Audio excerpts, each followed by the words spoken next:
Hey everybody, welcome back to Terminus, the Chapo Trap House of extreme metal podcasts. I am the death metal guy, aka Plenty of Fish profile, named Single Mom Looking for Special Somebody 1998. I couldn't even follow that. I am the black metal guy, aka tubing down the river with some brews, listening to Limp Bizkit. I mean, on that a speaker built into the tube. Oh yeah, like a little waterproof Bluetooth attachment. Yeah, you've got all your tubes hitched together, and you've got like the additional deck built off the side of the tubes, just in case anyone needs to go on the deck. And then you've got your Limp Bizkit speakers, and your White Claws. And well, you're saying it as though it's ironic, but that would be an outstanding time. Let's say I wouldn't turn it down. If you had some white trash friends who could offer it to you, you'd 100% attend. Oh, yeah. I mean, I just, honestly, with tube style, I have nothing against tubing. I prefer separate tubes. I think people's tubes there's a lot of tubing going on where I'm from right now. And it's really? Huh. Because it's SARS season, right? So they can't go to the bars, so they tube and get wasted. And the tubes are just a little over the top, man. It's like... They have some, elaborate tube setups. I've never seen that. Yeah, no, they have, systems for hitching. I was, kayaking with a bud last summer, and... we just found some people who had hitched their tubes together and were blasting club music. And it's like, excuse me, sir, there are herons that live here. So,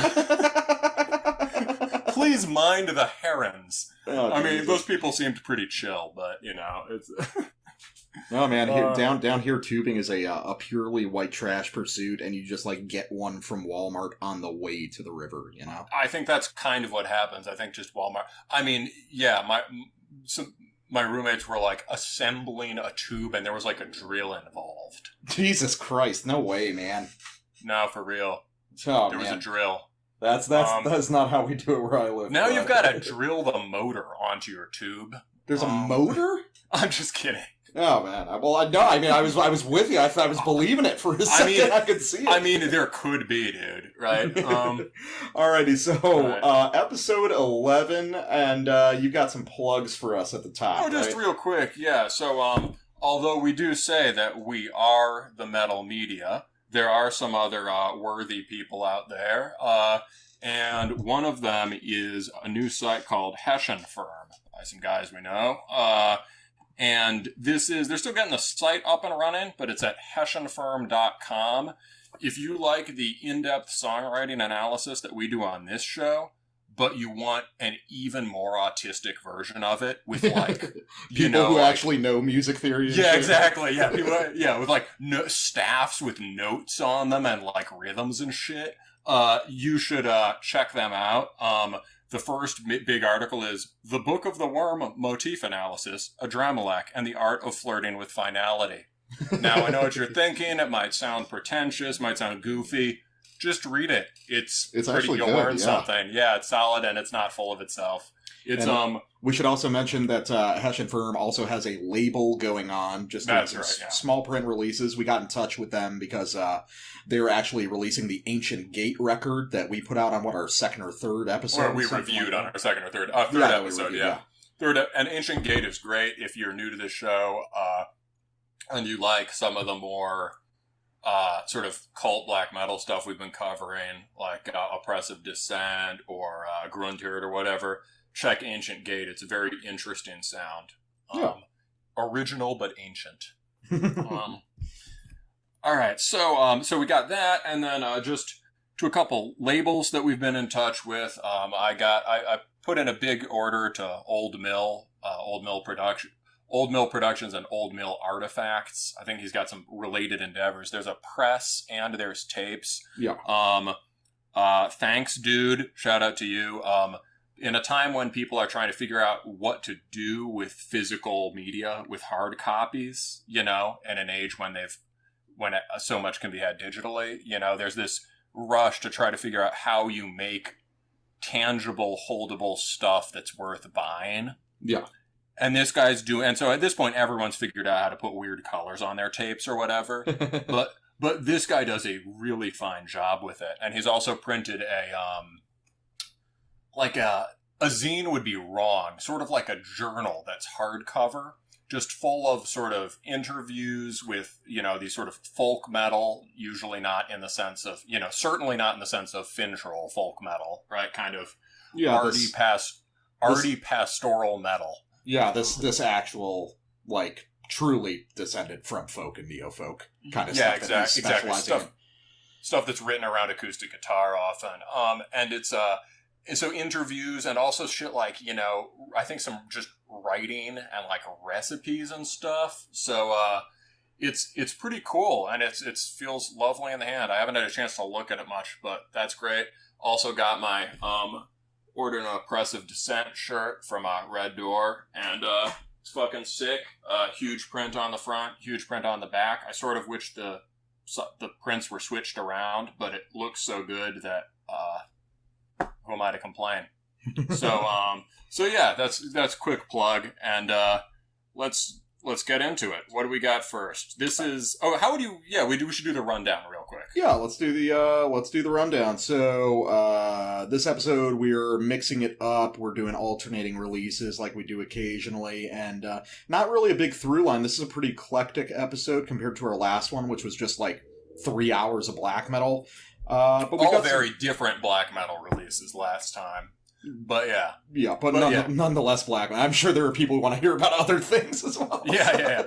And this is also different because last time we were just like, I think just pretty, I mean, we always have critical things to say, but we were pretty fucking geeked about all of them. This time it's like, these are all good at least good records that, many of you will be interested in, but on most of them, one or both of us is going to have some constructive criticism. So this will be a little more of a balanced kind of back and forthy episode.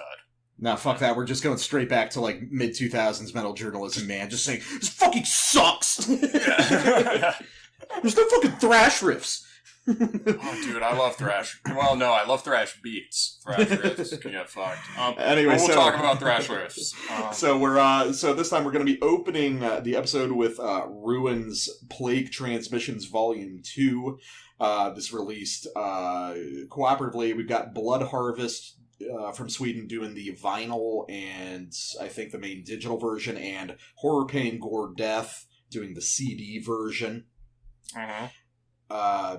Blood Harvest, very good label, kind of a label without their own sound, it's just kind of like a combination of things that the mostly death metal, right? Kind of a boutique death metal label. Well, boutique death metal, but there's also a fair amount of black metal on there, and there's some kind of old school, like kind of thrashy, like black thrash or death thrash stuff. It's got a good variation, but it's almost always like high quality stuff. You can tell it's like some guy or some people with good connections who put out what they want. Yeah, I kind of like because nowadays labels all pretty much have a sound, so it's good to have one where it's just kind of like, we like it, we'll put it out, regardless of whether it makes sense or not, Yeah, if there's a sound, it's more of a loose kind of vibe. Yeah. Right. And Horror Pain Gore Death, a cool label, basically taking up the mantle of the good era of Razorback Records, just doing a lot of doomy death metal, a lot of gore grind and grindcore, and, just... Bro, you don't love Ghoul? I fucking hate Ghoul. no, Horror Pain Gore Death is pretty good because they just kind of... Ghoul, the municipal waste of death growls. Yes. But they've been around since 2008 and consistently put out, I mean, not everything's stellar, but clearly he likes his horror theme stuff, he likes it old school, he likes it really heavy, and for the most part, very good label. Would you say that he likes horror, pain, death, and gore? Yeah, I mean, it's yeah, I mean, he really does kind of reveal the secret. Anyway, what have you got for the first one? It's we got Well of Night, The Lower Planes of Self-Abstraction. And this is, as far as I can tell, self-released. It shouldn't be. They should have, there should be a label we're going to put this out. It's also got pretty fucking cool cover art, honestly, which I have a hard time even telling what it is. It looks like it's a crumbling castle, and there's like a dejected-looking, possibly female aristocrat in front of it, and then there's like a a stag beetle shaped hole burnt in the wall. Like a stag beetle has just kind of decided, I'm going through this. It just decided to commit siege, you know? Yeah, exactly. Yes, it was a siege stag beetle enchanted against brick or stone. But they're from Dayton, Ohio, which is, you know, I assume not a hotbed of cutting edge extreme metal. I mean, who am I to say, right? But I just one can imagine that these guys are the three dudes in Dayton who are really into black metal. Yeah. Well, who are in. Although it's hard to say because in the central U.S. and in the south and in the south central U.S., right, in Ohio, right, Columbus is a really strong scene. You know, Detroit is a pretty good scene for some things. Once you get into like Lexington, Kentucky is really good. So maybe Dayton has a sick black metal scene.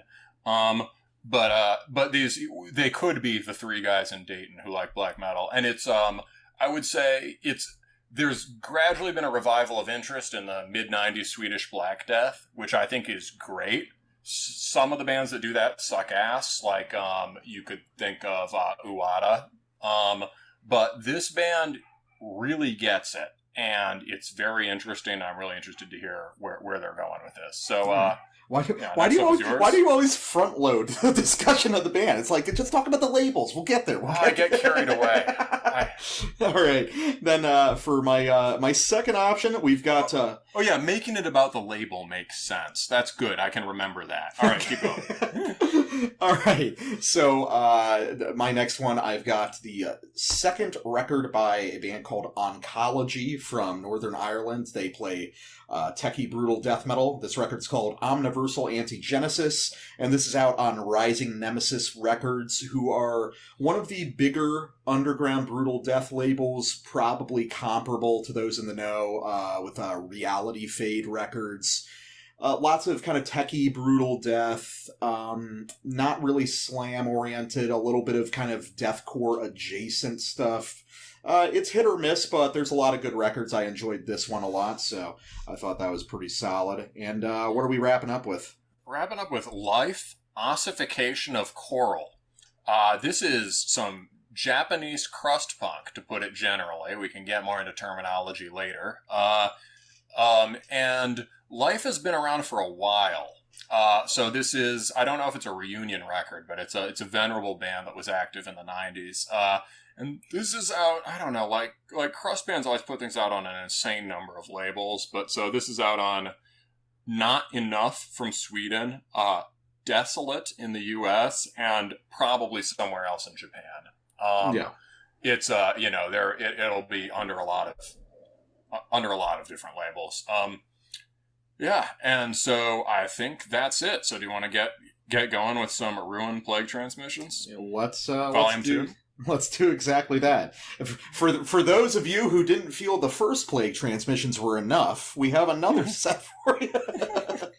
All right, so Ruin, if you haven't heard of them, I feel like this is one of the bands that I really picked up on when I started listening to new music again, because I just discovered these guys really at the beginning of this year, and I immediately fell in love with them. So Ruin is an old school doom death band from kind of the greater Los Angeles area. And I think you weren't familiar with them either before I showed You told me about them probably 6 months ago or whatever. Yeah. And they keep showing up on Bandcamp because they're getting pretty popular now. Yeah, right? They're really starting to. It kind of surprises me. Well, I mean, it's both surprises and doesn't surprise me. I remember that they're impossible to search for because their Bandcamp page has the unique but difficult to remember name, The Ruin Death Metal Cult, in all caps, is the URL. Yeah, Ruin Death Metal Cult is the way to search for them on Google because I don't get either one. But yeah, wasn't this band active in the early 90s or something? There's some story about them. So yeah, this is kind of interesting. I was doing some research for this episode just because apparently, like many people, I really doubted Ruin's origin in the early 90s. Just because, these days we've seen a lot of bands that kind of like try to fake legendary scene cred. Mm-hmm. And I ended up reading an interview with the main guy behind this band. He's a guy named Mike Nelson, which made me laugh because I love Mystery Science Theater so much. And basically Ruin was a band he had back in 91 through 92, something like that. I have a feeling he was just like in high school at the time, and he had this band Ruin with a group of kind of like nasty urban Los Angeles kids who all ended up kind of like getting fucked up on drugs or disappearing into jail or just disappearing entirely. But basically what happened was they played a little bit. I don't think they ever played shows. They put out like a rehearsal tape. I don't know how much it was distributed. So it's real. They were around back then, but at the same time, it's like, I mean, he's the only original member, and he's resurrecting it. Yeah. This is like the Norwegian Black. This is like the bands where it's like active in Norway's 90, from the 90s black metal scene. It's like you were a teenager and you recorded a demo in 95. Right? Yeah. I mean, I think it's a cool story. I think it's cool that he's come back to it. Yeah, but it's like at the same time, it's like, I mean, does that even like count as the same fucking thing? But whatever. Obviously, there's a little bit of death metal mysticism being created, which honestly I'm a fan of. I've always liked the idea of death metal bands adopting a little bit of black metal theatrics. Make your own story as long as you've got the riffs to back it up. Yeah, and what's really interesting is learning about Mike Nelson. It turns out his musical history, a band that you might be familiar with that he was a big part of was a band called Gasp, who were a sort of very experimental power violence band that was out on Slap-A-Ham Records in the late 90s and early 2000s. God. Yeah, I've heard of Slap-A-Ham, but I've not heard of Gasp. I don't listen to that much power violence. Oh, okay. So it's a confusing genre. Not even sure what power violence is. I was dimly familiar. So for Gasp, I think it's pretty cool. The early tapes are pretty straightforward power violence stuff, and then once they get to the full lengths, it is like, it's like listening to Man is the Bastard and like Sonic Youth's Daydream Nation and a random noise record at the same time. It's really cool. So it sounds like Screamo? Not as much as you would think. That's where my mind went. I remember really not getting Man is the Bastard. I feel like for power violence, the Siege thing that's credited as sort of like, beginning of power violence or whatever. Yeah. Siege is really good. I've heard Infest, but I couldn't tell you too much about. Yeah, no, that's fine. I get what power violence is, but I've never gravitated towards it. I just thought it was interesting because he's got this legacy of being like a real metal punk. And he's like played in other punk bands. He played in a band called Grave Hill, I think, for a while, which is kind of like I've heard a death thrash. Hill. Yeah, it's like a death thrash band, a little more mainstream than most of the stuff he does, but yeah. But anyway, so Ruin Plague Transmissions Volume 2, what this is obviously a follow-up to Volume 1, and these are just compilations that Ruin does periodically of split sides and little EPs that they release. Ruin has kind of a grindcore release philosophy, lots of small releases. I think a lot of them are digital only or just limited vinyl. But the first way I was exposed to this band was through Volume 1, and it hangs together surprisingly well as just kind of an extended full length. Because they've got a very good sense of how to keep the production consistent from session to session. So it doesn't feel too broken up the way a lot of compilations do. But enough of me rambling. What are your kind of initial impressions of this? Well, we should probably play a sample soon. Well, fuck it. Let me throw on a sample. And how about this? If you're concerned about stag beetles crashing through the walls of your fortifications, call Ruin for crushing insects. Actually, I'm going to play that one later. I'm going to play the second track. Damn, that wasted my intro. No, because that's a little bit more explanatory, that one. So this is going to be off towards the back end of this compilation. This is called Humiliation at Birth, and I think this should be a pretty good representation of what you're going to hear on this. So let's cue that up.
was pretty representative. Yeah, it feels like you're back in '91. You know. The chug on this record sounds really good.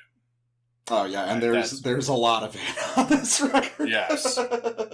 Yeah, but lots of good meaty chug. Yeah, but what were you gonna say? Oh no, I was just gonna say, so like top down, what's your impression? Because I think this is your first time like listening to a full release by them. Yeah, my general impression is for a full length, it almost felt like the tracks are short, which I like. It gives it this sort of creativity within constraints thing, as you were saying, kind of grindcore release schedule, but also maybe kind of like grindcore or hardcore like album composition method. I think that's where the punk is coming from. Yeah, it's like for me. I would almost like it just to be shorter, with a few less tracks. This is just like a ton of the tracks don't all blur together. There's different cool things going on in each. But I almost sort of wish it was a little shorter. Oh, that's fair. This is a big block of music, and I don't think you're supposed to listen to it from beginning to end. And I think maybe some of the samples get in the way a little bit, because really, I love the sampling on this. I was going to say the sampling is good. It's like a cut above a lot of the sampling,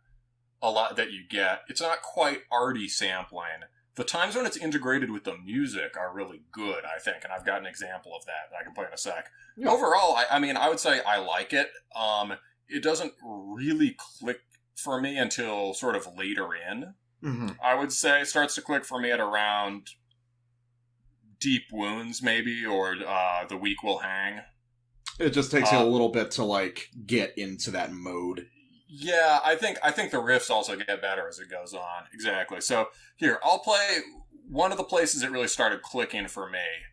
Would be Crushed by Depths of Darkness. My note is, we're at track 7. This is the first slow riffing I found really engaging, with the caveat being that I mostly listen to black metal and hardcore, and I'm really engaged in. All right. Well, so don't take my word for it. All right, let's give that one a try real quick. All right.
Okay, I mean, I can see why you like that, because that could easily be off like one of those kind of 2000s doom crust things that were kind of popular for a while. For sure, yeah. I mean, which I'm into too. That's not knocking it.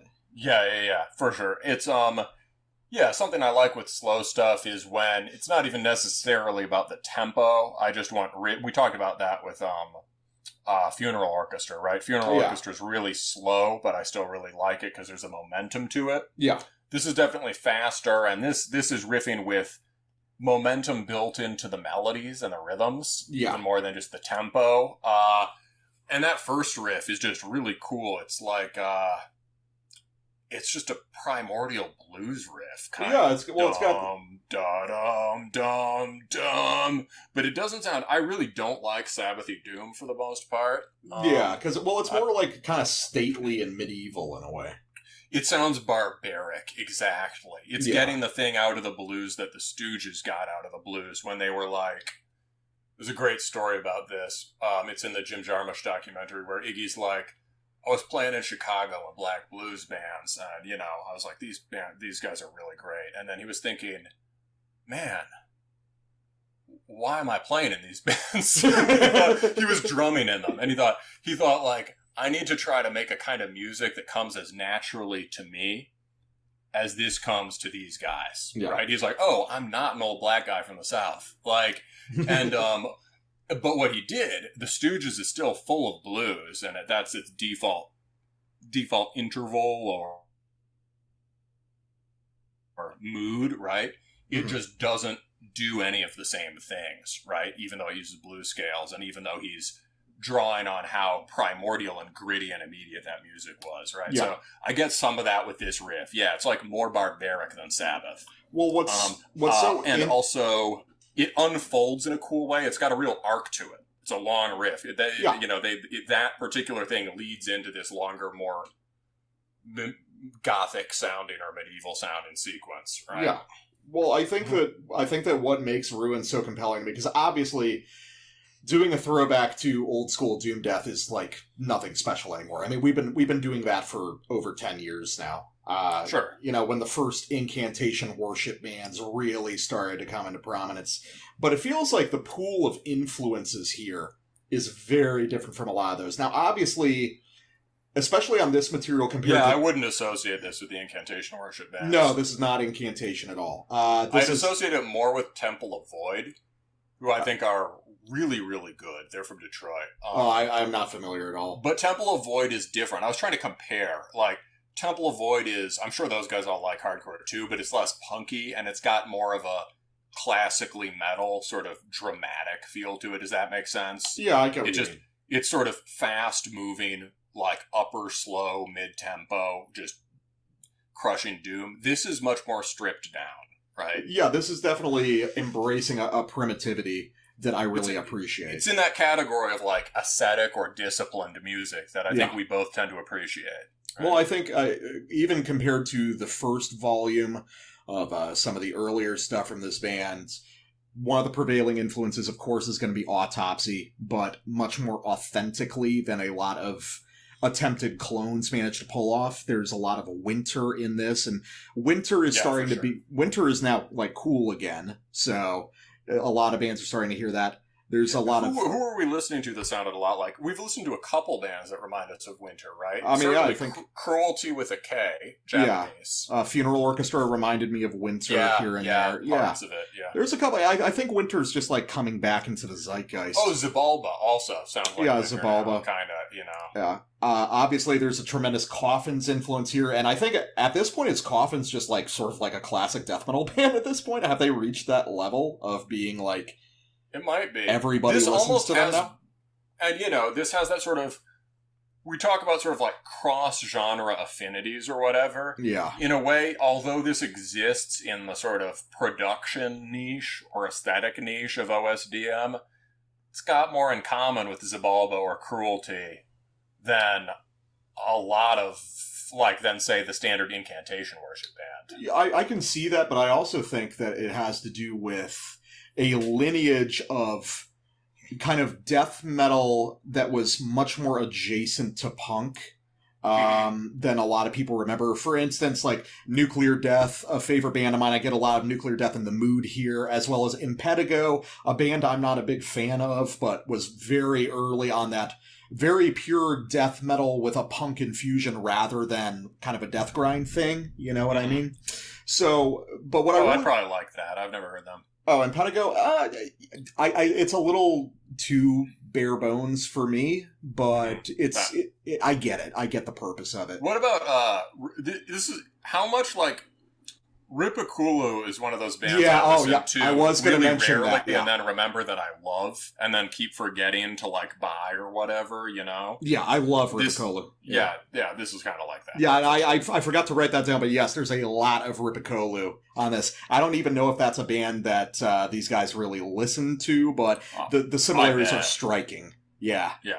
But what I really want to talk about with this, I'm going to play another sample, and we're going to talk about some of the shit that I think sets Ruin apart from the pack of old school doom death guys. Right. So now we'll get back to my original sample. So let's just play this passage off Crushing Insects.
Yeah, so that stands up easily to the most evil and, like, barbaric shit of early death metal. See, that's the part where I just sort of fade out. Really? Like, I didn't even really process that part, except the vocals were really brutal. Oh, I love the vocals. Yeah. The vocals I just started to notice the vocals at the end, yeah. You see, I love I mean, that's very Winter right there. That brutal minimalism. It is, and it's like the parts of Winter that when I got that record, I was a little disappointed by. Okay. Not necessarily because it's bad, right? It's just not what I loved about Winter was the sort of the more dynamic Celtic frosty riffing, or the sort of the slow skank, right? That became the coffin. Yeah, okay, yeah, because you kind of like Winter as like this crust adjacent band, where I like Winter monstrous crust punk. Yeah, I like Winter as a proto funeral doom band. And you know what else it is? It's the flanger. It's the goddamn flanger. As I've grown older, I've been able to appreciate those parts of Winter more. the sort of the atmosphere is a little more massive, and I just sort of try to take the flange for what it is. Oh, I love it. Yeah.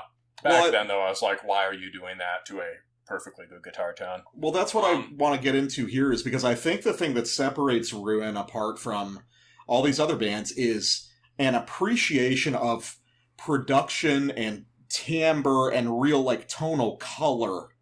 Mm-hmm. That is just outstrips the rest of the competition. They really treat the production as its own instrument on this. And I don't think, honestly, I can't think of anything that's come out in the past 10 years in this niche of old school doom death that has sounded as immediate and powerful and grotesque as this does. Yeah, so what makes that for you? I'm curious about that.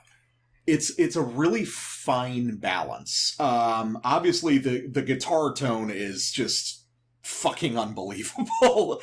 Yes, you've got it's very guitar centered too. They're not trying to do anything too echoey. Yeah, and there's like a certain level of reverb, but as opposed to the cavernous incantation worship bands, you feel like it's a very loud bassy thing being played in a small room. But it's still echoing off kind of like metallic, like sheet metal walls. So you get the sense of like ugly, like violent immediacy to it. Yeah, the center of gravity is in the riff. You can headbang to it. Yeah, you can headbang to it. And also just like they've really worked on creating an atmosphere of, you'll see you got your doom death bands that are horror themed. You got your doom death bands that are kind of like anti-Christian or something. But there's not a lot of doom death that's really leaning into just barbaric cruelty and like mass murder and just like psychosis in the ways I mean, this is one of the most like evil bands out there now as far as this is pretty sinister. Their pictures are pretty like they're going for too real. Yeah, they're going for home invasion. Yeah, no, they got their machetes and shit. Yeah, their machetes and their balaclavas, and that whole aesthetic is something that I love, as you know. This hyper real, just like absolute cruelty. And what honestly, I would say, don't you think it's fucked up to glorify violence like that? No, violence fucking rules. But honestly, I'd say the most obvious thing, like I would compare this to atmospherically, is the Fluids record that we talked about the other day. And these bands appear to be friends, right? Yeah, well, one of the guys in, like, the picture for Fluids on Metal Archives is wearing a Ruin shirt, and, I mean, from what I know, Mike is, like, a longtime guy in that greater LA area metal and punk scene, so I'm pretty sure everyone kind of knows each other, you know what I mean? And we, if you haven't heard it yet, on episode 7 it is, right? We Something do like that. Or is it 8? No, I think it's Oppressive Descent Fluids 8. Yeah. We do a really extended discussion of sort of the ideas behind Fluids, which probably apply to some degree here, too. This idea of sort of stripping away the surface of the world and looking at the blood and guts underneath. Yeah. And I like the idea that Fluids and Ruin and a couple other bands I've seen might represent an emerging sort of awful, hyper-real southwestern death metal thing, because it's like, these guys are from LA, but they're kind of on the outskirts, kind of trending towards the more like the more desert like areas of SoCal, and there's a mood that comes from that, some torture dungeon out in the desert, and I love that. Yeah, and Fluids uses a lot of cartel samples, so there's sort of the sense that if you live around LA and you're not insulated, right? You're not living in one of the many bubbles that LA affords you, right? And you have an eye and a brain, and for the grotesque and the underbelly of the world, right? You get a sense that the world down there is changing, right? Yeah. There's a real sense of just of cruelty, and you know what I like is that it feels like appreciably underground music. It's not an they don't feel like an underground band who are underground because they failed to get signed to Century Media. It feels like they're in the place they should be. Or failed to get signed to whatever big upper mid-level label, I mean, I think they're teetering on the edge of serious consideration. Let's just say I doubt they're going to be in year-end lists. I mean, they could be in mine. I don't think it's for this release. I'm saying, no, you know what I mean. You're like, this every year. There's the same shit on the year-end list. They're just in different order. Right? This is not an important record. 10 new bands. 10 new machete and bandana themed bands from California. You have to listen to. This is not a band for people with blue check marks on Twitter. Yeah, indeed. No.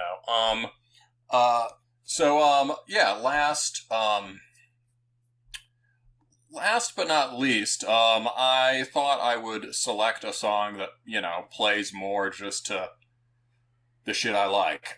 And shows the range of this album. I think an effect I really like is when doom death bands play fast. Yeah. Because it gives it this push and pull between the innate tendency of the band and the tempo. And this, just the Ruin guys are also pretty good at just writing fast riffs. Yeah.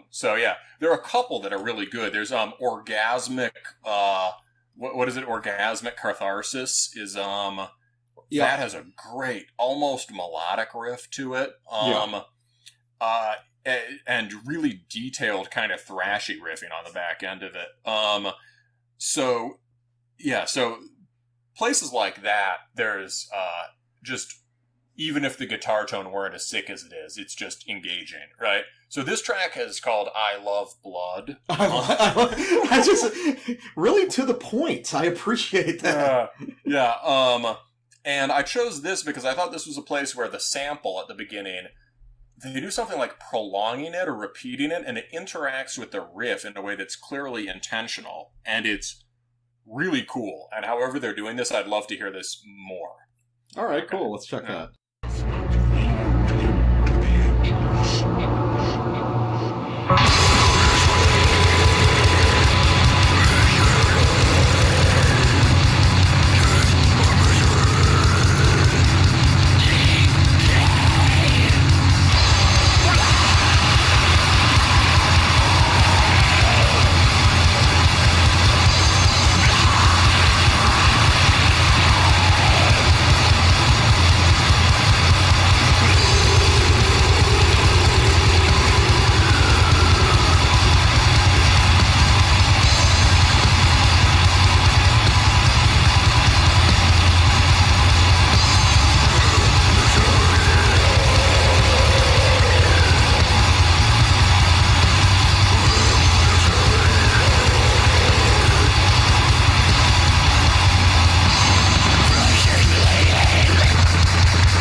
Man, the vocals on this record are so fucking unbelievable, man. The heat here is killing me. I really feel like kind of ill, and I was just headbanging. Like, that is so... I mean, the back end of... So the front end of that, I hope you could hear the way the bell, the chiming bell plays into the chording there. Mm-hmm. And then, oh god, yeah, where the sort of... When the guitars drop out and you get the staggered eighth note blasts and the vocals there, that's like... eyes burst out of your head territory. That's... It's been a while since I've heard a band that's just so, like, inherent to my sensibilities when it comes to this sort of old school death metal idea. And maybe it does have to do with because it's coming from a guy who was there for it, Yeah. It's not an imitation, it's the real thing. Also, the bass tone. That bulldozer, like, mortician bass tone is fucking great. It's just, yes. You get sort of, ha-ha, fast snare go slappy slap, and then you get the dramatic fart bass. It's unequivocally just, like, physically heavy music. Oh, yeah, sure. I mean, I love the way that the bass is almost under the threshold of having a tone. Oh yeah, it's that's in the category of music adjacent. Yeah, it's very questionable as to like, are those notes anymore? Yeah, which is awesome, right? How do you write a riff that's not?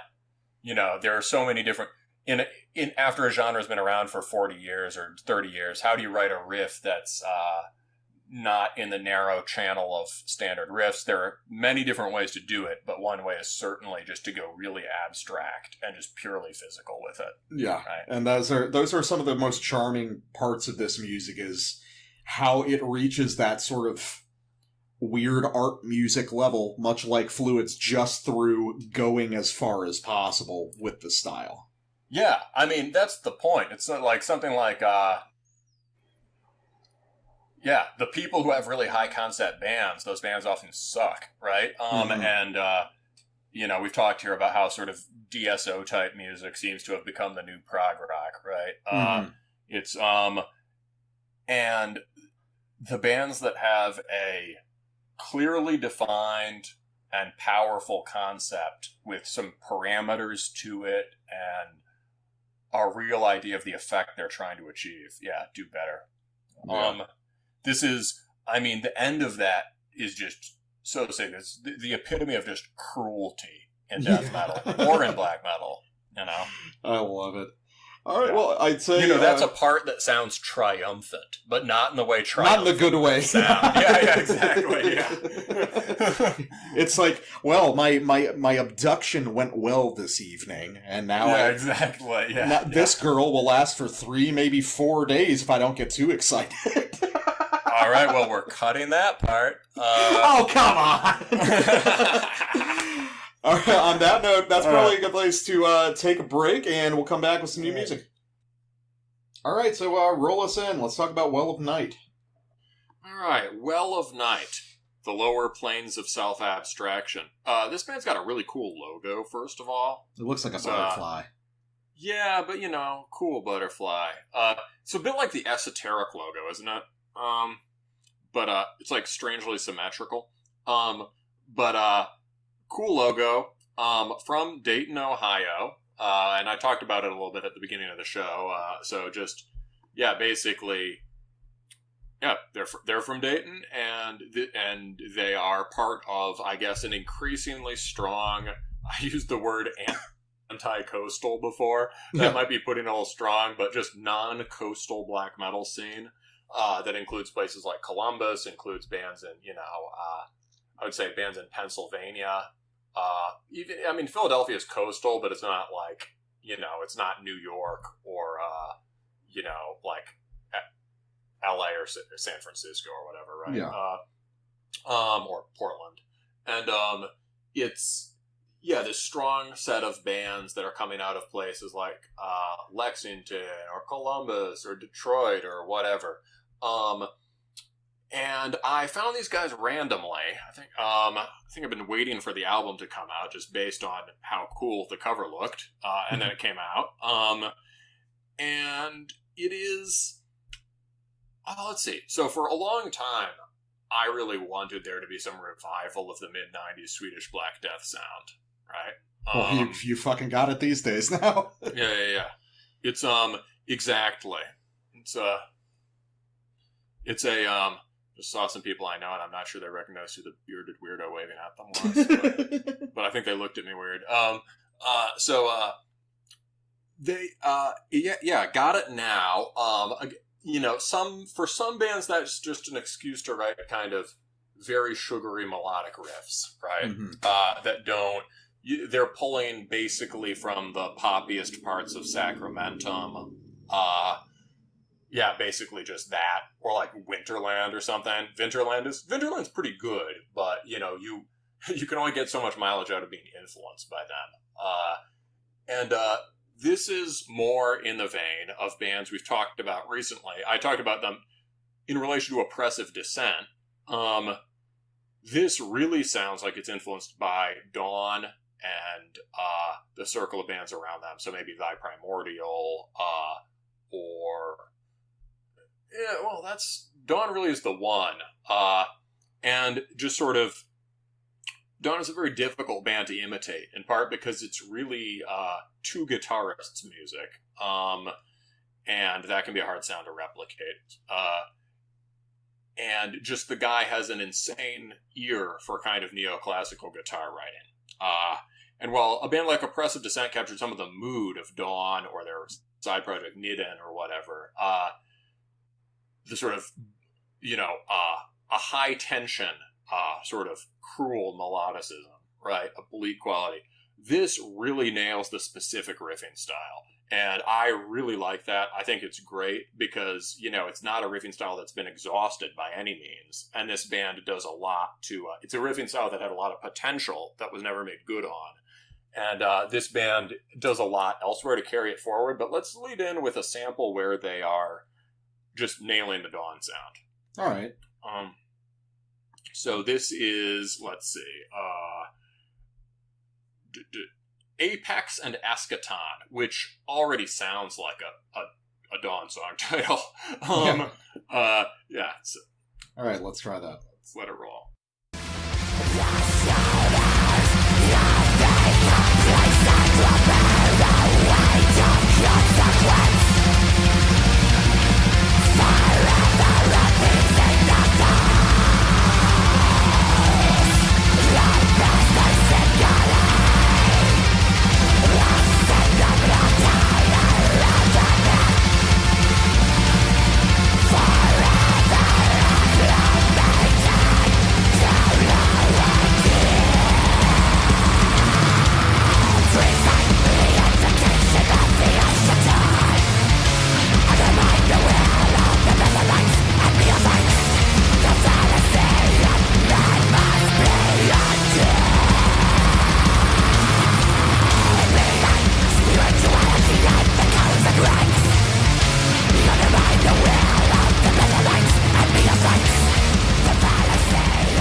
Fucking love that. That's that you've just made the castle smolder. Right? That's or you're currently it's not the triumphant music. You are in the process of making the castle smolder, and you look down scornfully on the fleeing defenders from the battlements you've already mounted. Right? Yeah. That is truly sort of scornful aristocratic music. Right there. Yeah. And I love the sort of the cutting clarity of that tone in the first blast riff, and then the just the claw-like viciousness of the rolling sort of breakdown. And the vocals sync up. A lot of people don't write vocals to have anything to do with the riffs, right? Just not like black metal anyway. Yeah, it's like, just cram them in or just go, yeah. Right? He nails rhythms there, right? He says something about the neophytes, the something, right? And it's catchy. And a band that was trying too hard to show off, or a band that was just going for a different style of composition, would have ended that riff sequence after one run through. Yeah. They hit it twice. Like, we're going in. And I like that a lot. And that's something Dawn does too. Sometimes almost to a fault, Dawn does, on this, what I've said about oppressive dissent not doing this. And this band doesn't really do this either, is having sort of neoclassical riffs that loop like metal riffs. And that is, I don't know, I just love everything about that. That just makes me really, really happy. So, what did you think? Okay, I'm good now. I've just been watching the timer tick up. Like, just being like, we'll see. We'll get a break eventually. All right, so I do like this record, but I think what I'm hearing obviously I get the Sacramentum Dawn thing. Whenever I hear that, I wonder if it is Sacramentum Dawn or if it's just Dissection. You know, it's kind of hard to tell sometimes. You know, a lot Dissection of people, doesn't sound like that. It doesn't. Dissection sounds like Metallica. Yeah, I mean, obviously it does, but you understand what I'm getting at. You know, it's like, it could be. Are they drawing? Are they literally listening to that? Hard to say. I think but this it resonates with that. I think this is the rare case where they probably are actually listening to Dawn and Sacramentum and not just Dissection. Not the most popular version. But beyond that, I forgot about Dissection. Yeah, Dissection clones. Dissection clones. I think I just no longer think about Dissection. Dissection clones came in before a lot of this stuff. And sure, they listen to Dissection. I mean, Dissection's not a bad band by any means. They're just a heavy metal band with screaming. And I think this band really has studied the more black metal-y side of that sound. Although you could get here from listening to a lot of Gorgoroth too. The pre-suck. I mean, you could get it from listening to Antichrist and then layering like 10 more things on it. Obviously, this is never as minimal as that Under kind the Sign of of Hell, I'm thinking more. Oh, okay. Which is, that's my go-to for Gorgoroth. I like the first two too. That's not an album that I listen to a whole lot. It's pretty much just like the first two for me. But beyond beyond the obvious like Swedish influence here, I'm detecting a lot of other stuff, and for sure. Let's get into what I'm hearing a little bit. We actually both took like a sample apiece from the same two songs. I didn't even notice that about you. I knew we had one. Yeah, I knew we had one that was the same. No, we both, So we apparently there's something there to talk about. So all right, start with yours. All right, so this is going to be off the third track, which is Doctrine of Futility and Human Extinction. So let me just do a quick little run of mine there. Mm-hmm.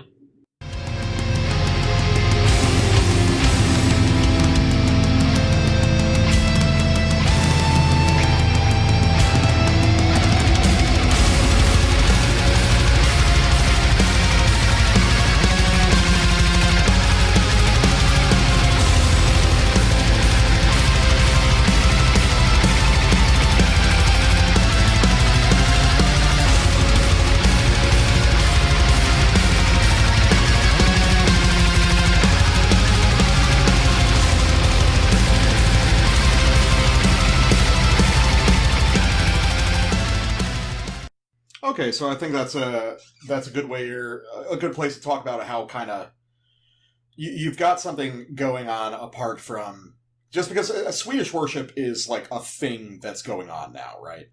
Yeah, it is. Yeah, but here is one of the better examples. But well, here is a situation where you're getting that obviously, but you're also getting some other things. So obviously. Mm-hmm. There's like a sense of Winterfilleth in it. I think at this point, just modern melodic black metal is going to be touching Winterfilleth to some degree, just because it's been such a big deal. What makes it sound like Winterfilleth? The rhythm?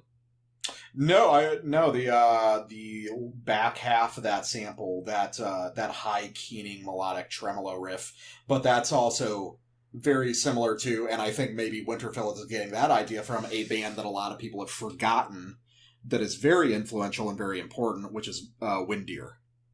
I often hear them mentioned as an influence by really good melodic black metal bands, but when I listen to Windier, I don't hear... You know what I mean? It's like, it's not... No, I get what you mean, yeah. He's great at writing riffs and melodies, but the French bands, like Hourlock or, I think specifically bands like that say things like Windier influence, or Nova, the Italian band, and it's like, really? But I get it, so explain what you mean.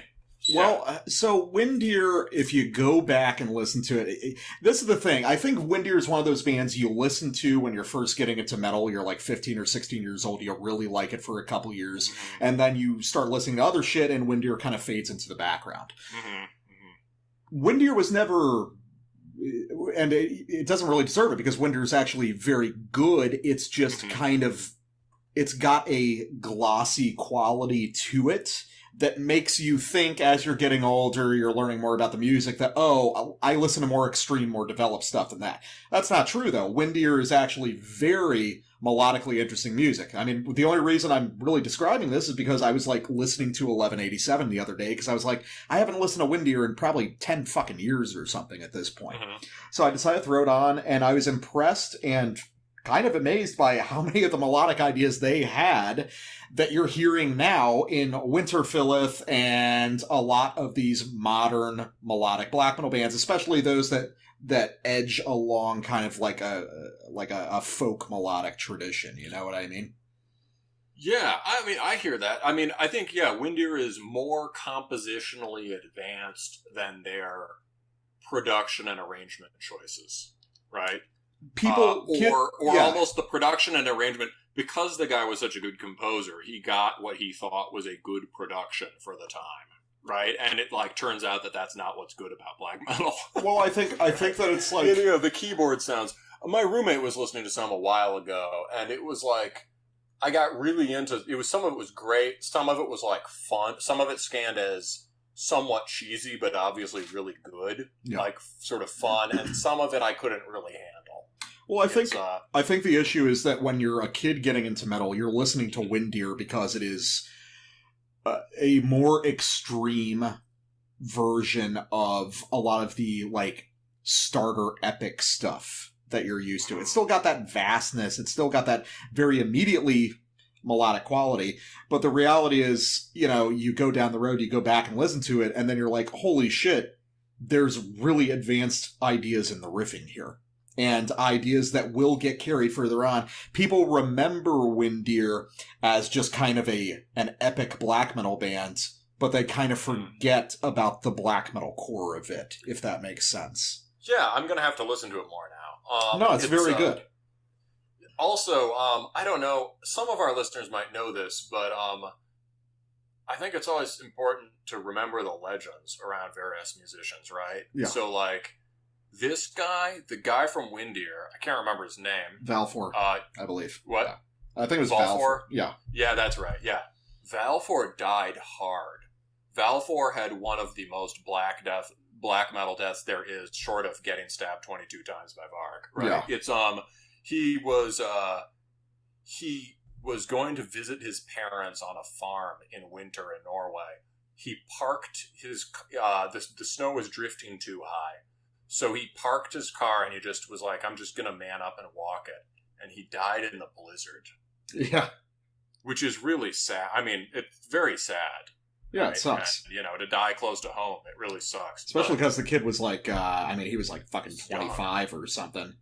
Yeah, but he was 25 when he died. Certainly also the death of a true black metal warrior. Yeah. I mean, that's literally how, you imagine Vikings died that way all the time, right? It's like, you go outside for a piss and the blizzard hits, and yeah, you get, it's Well, I think speaking of that, I mean, Windier itself is a band that, I mean, they were from Norway. They're adjacent to Sweden, so I'm wondering if maybe some influence. It's the timing lines. No, well, but that's the thing is Windier was. I mean, they were one of the reasons they're so fondly remembered is because they were operating their full lengths between 97 and 2003, a real fucking no man's land for good black metal. Oh, that makes sense. That also explains the production. Because if he'd been doing it in 93, it would have sounded more like what people expect. Exactly. Yeah, so I thought that was interesting. That was just something I picked up distinctly on this record. So yeah, so he would be doing this right after a lot of these bands. Dawn record Slaughter Sun came out in 98, Nair Solon in 94. So maybe he was influenced by some of these bands. Sacramentum. He definitely has his own writing approach too. In some ways, it's more like Melodeath. Yeah, just this whole kind of melodic black metal development. Far Away from the Sun is 90. Yeah, Far Away from the Sun is 96. But enough about Winter and Swedish black metal. Well, no, that's a good tangent. I mean, he's Winter. That's interesting. We're talking about. So yeah, maybe he's part of this same moment. As the Swedes. So one thing I wanted to say about that particular riff, first of all, I can say it by this way. It's let's play my sample. I think my sample also has that riff in it. Yeah, because you've got an earlier section. Yeah, and it's a great riff. So this is also off Doctrine of Futility and Human Extinction. This is just the... this just goes into your sample. This is the passage immediately before. Yeah, you edited my timestamp to fit yours in. It just made more sense that yours... if yours had gone the whole way, I would have, whatever. I just do flat minutes. I don't give a shit. All right. So, a little bit earlier on Doctrine of Futility. Let's try that.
So first about the melodic riff at the beginning and the one that was also in your sample. I was racking my brains trying to think of some other things this reminded me of. And it really in terms of the guitar tone and the specific melodic sensibility. And I was thinking about this band Over the Voids. I might have recommended them to you. I think you'd like them better than I do. I don't think I remember that. Yeah, they're part of the sort of Malignant Voices circle in Poland. Okay. So that is guys who play live in Migla. And maybe, I think they're probably somewhat younger dudes. They play live in Migla. They, not all, some of them play live in Migla. This, although that record I think came out on Nordvis or something, not on Malignant Voices as a label. But it's this extremely melodic, sort of very effectively written melodic black metal that's probably kind of Ulvery, like Migla meets Ulver or something. I mean, that's I do fucking love the first few Ulver records. Yeah, no, you'd really like this. It's often, I can only listen to it in certain moods. That's like, it's too sugary. That's like a whole discussion that I want to have at one point, is like how like Nathan's Madrigal is so much more important to black metal than anyone wants to acknowledge. But interesting. Yeah, I've never even really listened to it. It fucking rules. It fucking rules. It's so good. I read a great review of it once where the guy argued that Nathan's Madrigal was sort of like a guy's outsider's idea of what a black metal album should sound like. That might be too clever, though. Maybe it's just good. Well, it also sounds like a proto version of a lot of BBH stuff. So yeah, he's an extremely capable composer. It's too bad he stuck his head up his ass. It's they were good at the beginning. So Over the Voids has these really sugary riffs that are kind of like they're long, they're detailed, they're really good melodies. They're harmonized in a way that makes them just a lot like pop melodies. Gives them that satisfying sort of tension release quality, but also makes them maybe not as black metal-y. Yeah. This is like that kind of melody, and there's a lot more push and pull in the harmony on this riff. So you've got two levels to the riff going on. You've got that soaring riff over top, and you've got the sort of the one doubling it underneath. I think that adds some good detail, and it makes it more intense. It builds more tension into the riff and aggression while keeping a melodic vibe. Well, yeah, and one thing I forgot to mention when I was talking about my sample, but it's present here too, is I think there's an influence on this record from early Dimmu Borgir, like Stormblast era. Like, How so? especially very certain guitar techniques, because Dimmu Borgir early on were always kind of a cut above their contemporaries, just in terms of, like, technical ability on guitar, especially. So certain passages, like that little fill riff that they do at the end of that long tremolo sequence, that could come right off Stormblast, right there. Interesting. Maybe I'll have to listen to it. So, Stormblast is a really good album. I think at this point we're beyond. I think we've reached in 2020 the point where you can compare someone to Dimmu Borgir and it's no longer offensive. Agree. I agree. I mean, we say nice things about Cradle of Filth all the time. Cradle of Filth is still good. But yeah, so that's something. But the main part of that sample was the breakdown after, and there you can hear something about their guitar tone. It has this kind of not at all a 90s guitar tone, Norwegian or Swedish. It has this kind of hollow, inorganic quality to it that reminds me of like French post-black stuff. Yeah. Like some of the bands on Les Acteurs de l'Ombre or whatever. And to be fair, it really only emerges when they've been hanging on a note for a while or there's a lot of space. No, I think it works well there. And I think normally it's not... Yeah, we'll get into my... we'll get into my other sample about it. But it's... Or rather, we'll talk about it after your sample. Yeah. But the strength of that tone is that when they're doing this kind of violent, dissonant, bendy stuff, it sounds really good. And when they're doing the fast blasting riffs, there's so much just great chording and harmonization going on that the tone also works, and it brings out the buzzing quality of it. Yeah. Well, I love their willingness to just do this hyper melodic thing and then just slam on a just sort of like, double bass trem and then just kind of bend, just like very skronky in a good way, Yeah, I was going to say, I think that this is a band that really represents your love of very talented musicians slumming it, because I feel like these guys, this is a definitive band where, okay, all these guys can really fucking play their instruments and they're deliberately downgrading a little bit. Yeah, and when they want to, they can go really big. A riff like that is just like, that's just sort of gut punchy, kind of hard. It's kind of a hardcore-y thing to do, right? And post-hardcore, and it sounds really good. And there's no reason you shouldn't have it in a song like that. It sounds really good. Yeah. So your track, your sample. Let's get to this last sample here, and this is also off of the first sample we played, which is off Apex and Eschaton. And this is where we get more critical, and this is I think Well of Night could be a very big band. I think that they could get a lot of attention and become big players in the black metal scene. And this is an example of the kind of thing that I think is holding them back. So let's just play a little bit earlier in Apex and Eschaton.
You see what I'm getting at?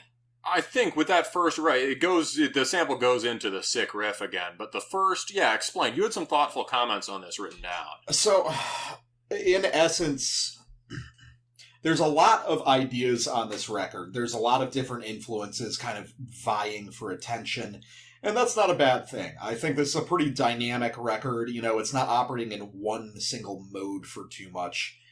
Mm-hmm. But obviously... Yeah, it's very dynamic, yeah. Yeah, but the more moving parts you have, the more of a chance you have of something going wrong. And I think that where this record consistently goes wrong is passages like this, which I think... I think the primary DNA in passages like this is Akercock. Something like that, yeah, for sure. Or the sort of French posty thing, just generally, not specifically. I couldn't name a band. Yeah, I wouldn't even, because I think that this is more aggressively kind of in-your-face proggy than most of that French stuff is, I feel. I think Akercock is a good reference for that. So it's in essence, all I can say about these passages is they're accomplished. They're impressive musically, but also when they appear, they tend to rob the songs of momentum. You're speeding through these sequences of fast melodic riffs and the occasional rhythmic breakdown to kind of propel things along, but then you hit a section like this and everything kind of stops. I heard you can hear that. Even though we just started at the beginning of it, you can hear that it's a hanging out riff, right? Yeah, it's a kind of wait, what are we doing here again? Right? There's kind of an audible clunk as it drops into place. And it's fascinating, and that's the thing that's kind of plaguing these songs is I would argue...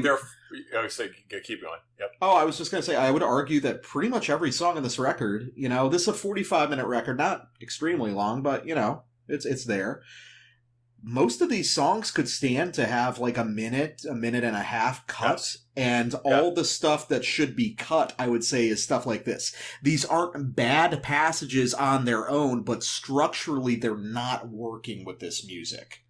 Yeah, agreed. You could hear that is intrinsically a good riff, and you could hear it or a riff like it doing good work somewhere else. Mm-hmm. It's in some sense, it's where it gets worse is maybe when they forget to slum. Yeah. Or something like that is musician-y, right? Akercock is intensely musician-y, and at their best, they pull it off, right? But at their best, this band does not need to be Akercock. Right? Yeah, no, and Akercock is a weird situation because it's a band that I've just it's never clicked with me, but I respect what they do, and I get why people like it. Yeah. But here it's not. I don't see how it gels with the rest of the texture of this music. And that whole fragmented thing is actually part of Akercock's sound. The songs work by these sort of abrupt transitions that somehow cohere, whereas this album has an impressive feeling of necessity, right? The flow from the triumphant melodic riff that we played at the beginning from Apex and Eschaton back to that sort of savage triplet riff is just phenomenal, right? Yeah, I think that's what's kind of bothering me is the fact that everything else on this record feels kind of very naturalistic and everything's flowing and progressing normally, but these sections consistently just feel like they're kind of dropped in like a fucking supply drop in Call of Duty. The crate just kind of lands in the map. You know what I mean? Akercock. What did you get? Shit, it's another Akercock riff. I wanted to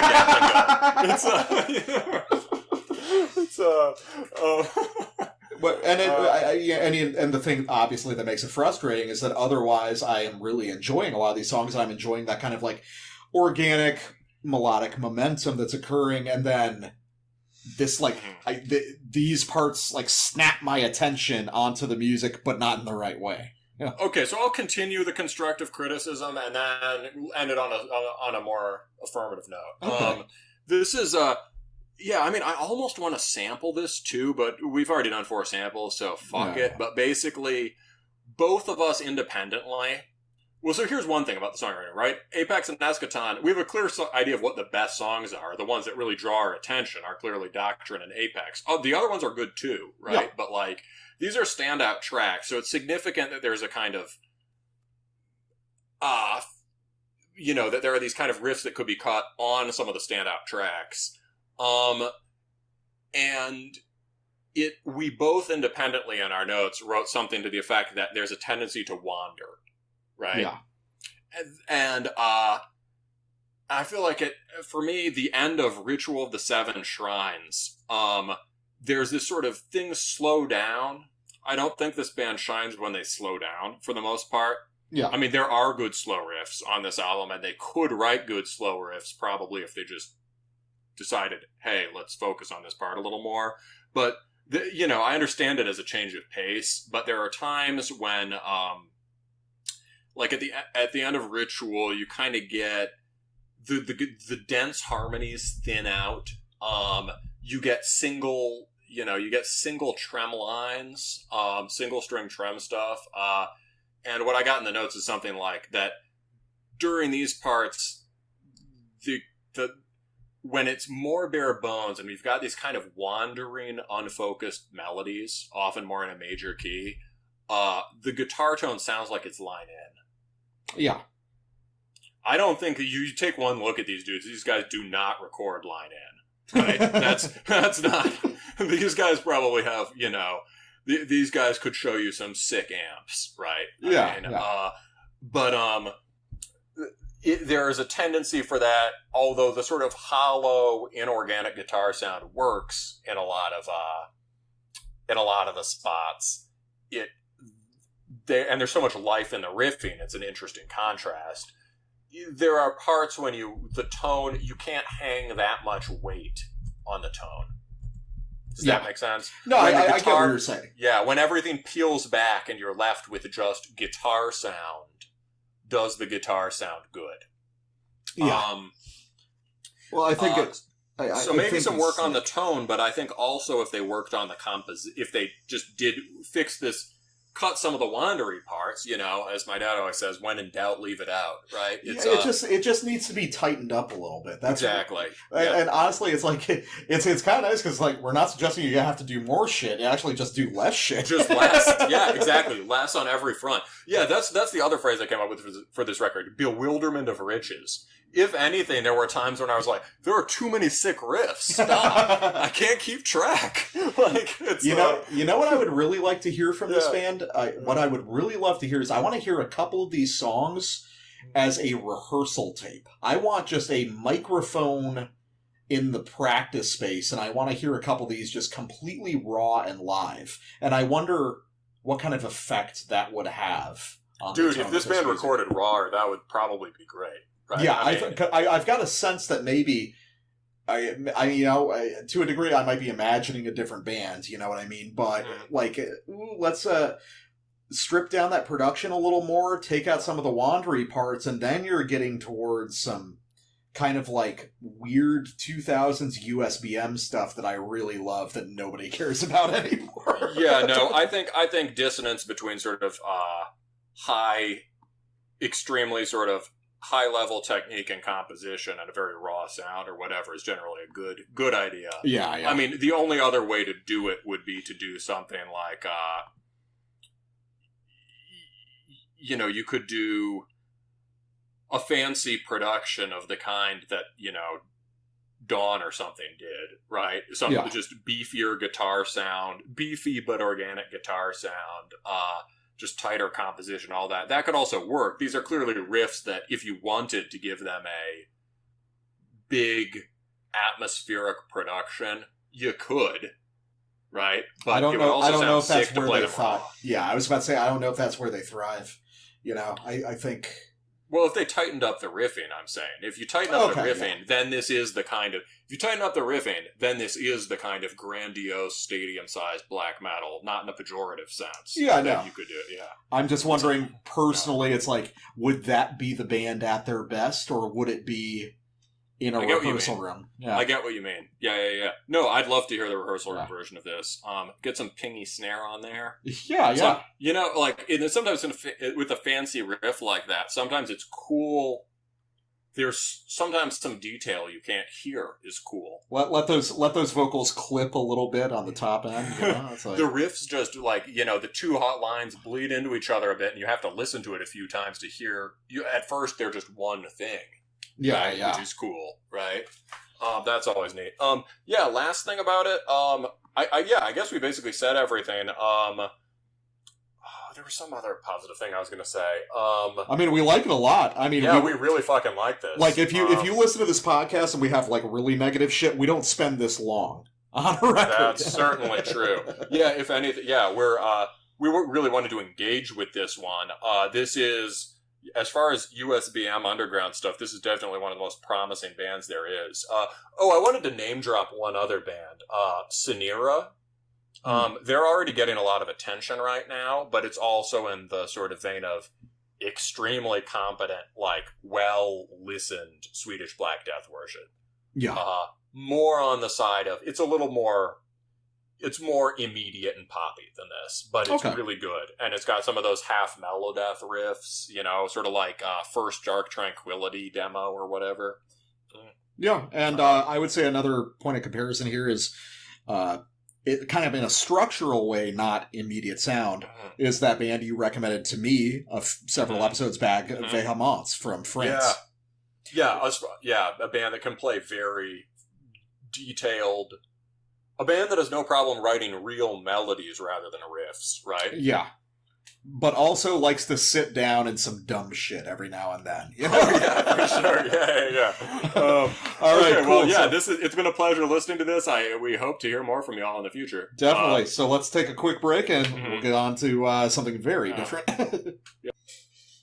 All right, so let's switch gears a little bit from Well of Night over to Oncology, a band that I'd actually never heard of until I just saw them pop up with a new album on Metal Archives. And so I've, for a little background for the listeners, obviously you and I have been writing together and talking together for a lot of years. And I've exposed you to like a fair amount of brutal death stuff, but I would say this is kind of like the most conventional thing that I've sent you, that you've had to listen to all the way through. You know? Yeah. So I'm kind of curious as to your angle on this, like your first time really listening to this very like straightforward kind of techie brutal death style. Yeah, I would say, didn't hate it, enjoyed it. It's, I was expecting it, a lot of brutal death stuff, right, is disappointing in that it's so clicky. Right. Anyone who has ever heard brutal death knows what that means. And it's sort of, you know, it has a strangely thin production because you're trying to foreground guitar playing and sweep picks and shit. And like the snare is, you know, somebody's gravity blasting and the snare is like this little clickety clack. You can hear the drumstick clickety-clacketing over the side of the snare. It's loud, but not powerful. And everything's triggered. It's not even necessarily loud all the time. Yeah, true. Yeah, for sure. So it's just like, to me, coming from a, like, punk background, that shit's like the opposite of music, right? However, you know, you've showed me some more out there brutal death stuff. On this show, we reviewed a tech death record a little while ago, Sickening Horror, and we both really liked that. Sickening Horror has a lot of good melodic ideas going on. Oncology is just, unlike a lot of tech death, it sounds like death metal. Yeah, it does. And I think a thing that I think overall when I listen to stuff like this, and I think it's maybe me getting rid of some of my preconceptions, like I was saying, like with Sickening Horror sounding kind of like Psychroptic, those were kind of like thrash bands. Yeah. Like really advanced thrash that's more worth listening to than thrash. Yeah. And this has just a metallic immediacy to a lot of it, where a lot of the note choice here on a Slayer record, right? Yeah. You know? I mean, I think at this point, brutal death has undergone like a certain level of critical reformation, and we'll definitely get into that next week with one of the picks we got there. But but I think overall, the impression people have of brutal death metal is kind of missing the fact that for a lot of these bands, there's a lot of traditional death metal songwriting in it, you know? And I think Oncology is cool because they split the difference between some fairly traditional death metal riffing and some of these more kind of advanced modern songwriting ideas, which made it kind of a cool mix, and I thought, like, actually really worth listening to. Word. All right, let's go to a sample. Yeah, let's go to a quick sample. I'll just do a real representative one. This is off the second track of the album, Celestial Ruination, which I think was released in advance as a single, so I guess it's kind of like the big track. So let's listen to that real quick.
Bro, I've got something to confess. You might not know this about me. What's that? I love pinch harmonics. I do love a good pinch harmonic. And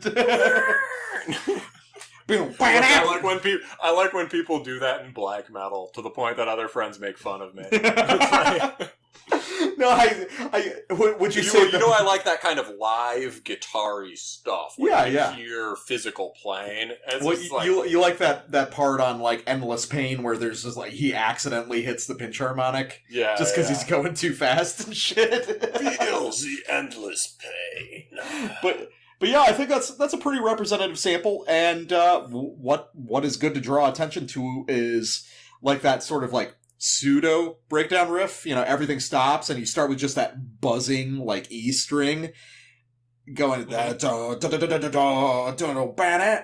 mean, that could be. And then it turns into a blast riff, right? Am I thinking the right one? Yeah. No, I mean, that could be an old Cryptopsy riff. It could also be an old Morbid Angel riff, you know, angled a little differently. You know, it's like... Yeah, a lot of these felt like classic death metal trem riffs. Yeah, and so... Honestly, what really interested me about this record is it's harkening back to a style of brutal death from like the mid to late 2000s. And some comparable stuff would be... just in parts. There's a wide variety of stuff here, but Cerebral Effusion, Little Deeds of Flesh, a little Ingurgitating Oblivion, and just a lot of stuff from that era that did like a record, maybe two, and just disappeared. So a lot of this stuff kind of came out of Western Europe, especially Germany. There was a lot of stuff in this style coming out of Germany. That makes sense. But it wasn't... They would be into this. Yeah, they were very into like techie and then almost like more progressive sides of it. But the reality is, rarely was it this well executed because Oncology has riffs. They've got real death metal riffs. And honestly, I wish they would sit on some of those riffs longer because they're doing that. They're doing that impulsive riff salad thing where it's like, fuck it, change up. And it's like, no, dude, these riffs are really fucking good. They should be played for longer than one repetition. You know? Yeah, I had a hard time. I didn't hear any particularly big riff, any one particularly good one, but, you know, we both love good quote-unquote rhythm riffing, right? Yeah, it's like good bread and butter aggressive riffing, and this has tons of that. And you can make something that seems like a quote-unquote verse riff or a rhythm riff or whatever.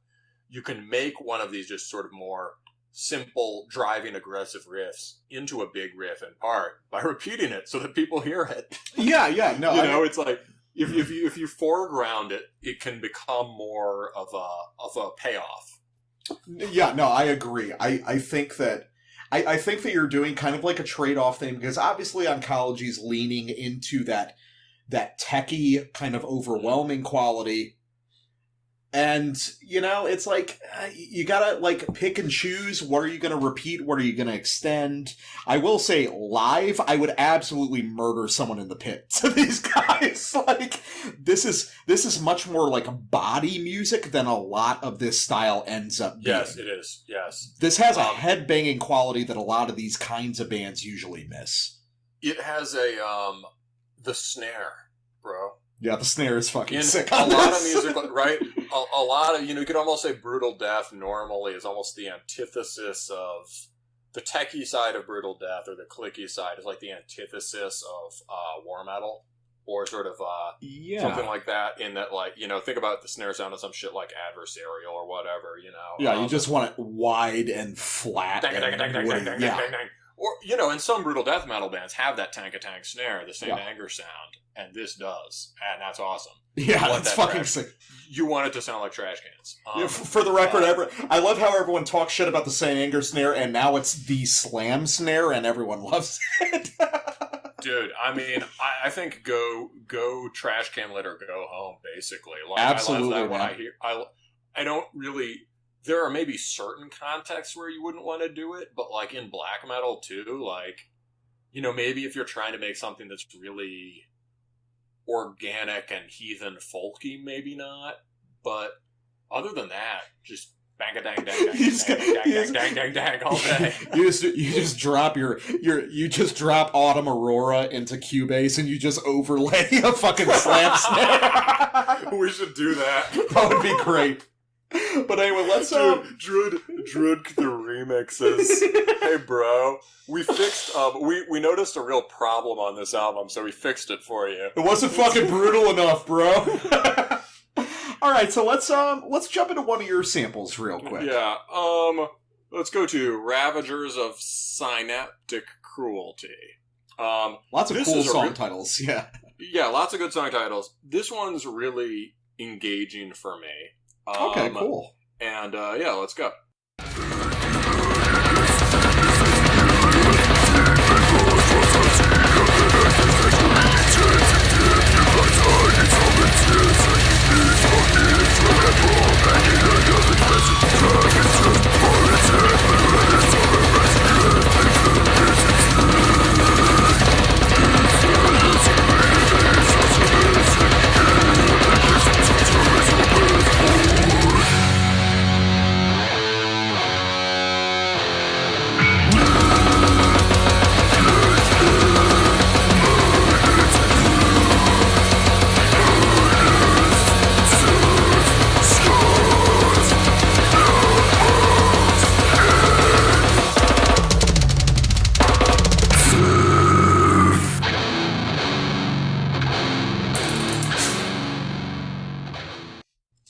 You understand you're fucking teasing me by, like, having the intro riff of the slam there, and we don't keep going? Oh, yeah. It's, so, I mean, I like fast stuff, but I like slams, too. That was a really dynamic section, right? Oh, yeah. I love the, you can hear some of the good old school riffing. The first riff is definitely very Morbid Angel. And right after that riff drops out, I mean, a thing that I didn't even notice on my first go-round was just that in his voice, which is just, well, it's like it's trilling. It's like like a sadistic purr. That's disgusting. Yeah. That's really cool.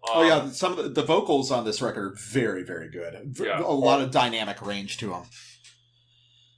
And I guess, like The Ruin, this band makes a good use of staggered, or of just slow blasts, blasting on the eighth note, which sounds as fast as some black metal bands blast sixteenths, but right, because it's brutal death. But the eighth note blasting is really fucking heavy, and it's and the way they do it dynamically, so there's it ripples, kind of, right? Yeah. You get this sense of space and momentum in a style that usually has no space at all, which helps to like keep it varied and keep it interesting. Yeah, and like, yeah, I mean that's basically what I wanted to say about it. You know, and I think here also, you know, I'm the kind of person who loves to complain about triggers. But here I'm that guy. But like here you want triggers. And because the drumming has here the triggers are working as a convention. Yeah. Right? And because the drumming otherwise has this very in-your-face, aggressive, and sort of, you can hear the musician behind it. That's, with this whole band, you can hear the musician, instead of just being technical displays. Yeah. You can hear the musicians behind it, which is more interesting than hearing that they're really good musicians. This is very warm and organic for the style that they're kind of replicating here. Like, if this was back in 2007, this would be extremely clinical. This is much better. Yeah, and the snare, just the generally the drumming interacting with the triggers works really well, I think. Not much else to say. Just fucking sick. Yeah. Well, let me. I'm gonna jump into a sample. And this is going to be like my case study for why this band is worth listening to amidst a horde of other similar brutal death metal bands. And it really comes down to like structural intelligence. So this is a little bit longer. This is about 90 seconds. And this is off Tumultuous Echoes of Punished Humanity. So let's just... Yeah, it's fucking sick. So let's just listen to how these kind of ideas evolve. And this is going to be, I mean, this is about half the song. So, all right.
This pit would be, require an ambulance, right? Oh, it's so much more organic the way it develops than most of these bands. Dude, that's one of the best slams I've ever heard. Thinking about it. Like, for me, that's like, some slams for me, just don't do it. That has the quality. I like, crust punk breakdowns and metalcore breakdowns and like, and other kinds of death metal or black metal breaks. You're into the more like mosh quality stuff. Yeah, and to have a little bit of changing notes built into it. I love that kind of bendy descent, even just the one note difference, right? That sort of bendy descent at the beginning, and the clipped chugging as opposed to sort of like hitting a string or kind of sterile chugs. Yeah, that's what it is. This is a slam that has the quality that is cool, the sort of percussive and rhythmic quality of a chug breakdown. Yeah, just those hard, flat palm mutes. Yeah. And you can see, you can really see how you dance to that. You walk like a fucking orc. I will say, when the blast kicked in about halfway through, I actually knocked the headphones off my head. Because I just, I did that, whip headbang, and just, fucking exploded. Oh, Jesus, yeah, I've seen you do that. No, dude, But it's like, even in that breakdown section, even if you're not into that style or kind of that like slam adjacent style, there's something very interesting occurring. The interplay between the guitar and drums, there's sort of like a short, like a short-lived motif that emerges there, and it evolves through a few different patterns before we rip back into the tremolo stuff, and then it pops back up. So yeah, and the tremolo riff is just, that's a fucking sick 6 years ago. It's just fucking lit, right? It's extremely lit. No, there's just I'm surprised by the amount of depth they managed to pack into 2.5-minute songs. I mean, this is an 8-9 track album, and it's under half an hour, but it feels like a very complete experience. Yeah, to me, this just sounds like, we've talked about this on the show before, like since thrash metal itself is a evolutionary, not even really a discarded evolutionary stage, but just not good. All the best thrash metal bands being ones that don't sound like thrash. This is another example of like the best of the thrash legacy. Like, it reminds me of, Creator and Slayer.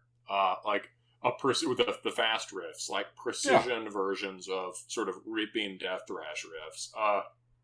And has a similar kind of physical effect. All right, so let's get to the final sample just for the fucking song title, man. Yeah, so this one is called Transdimensional Blood Orgies in Overture.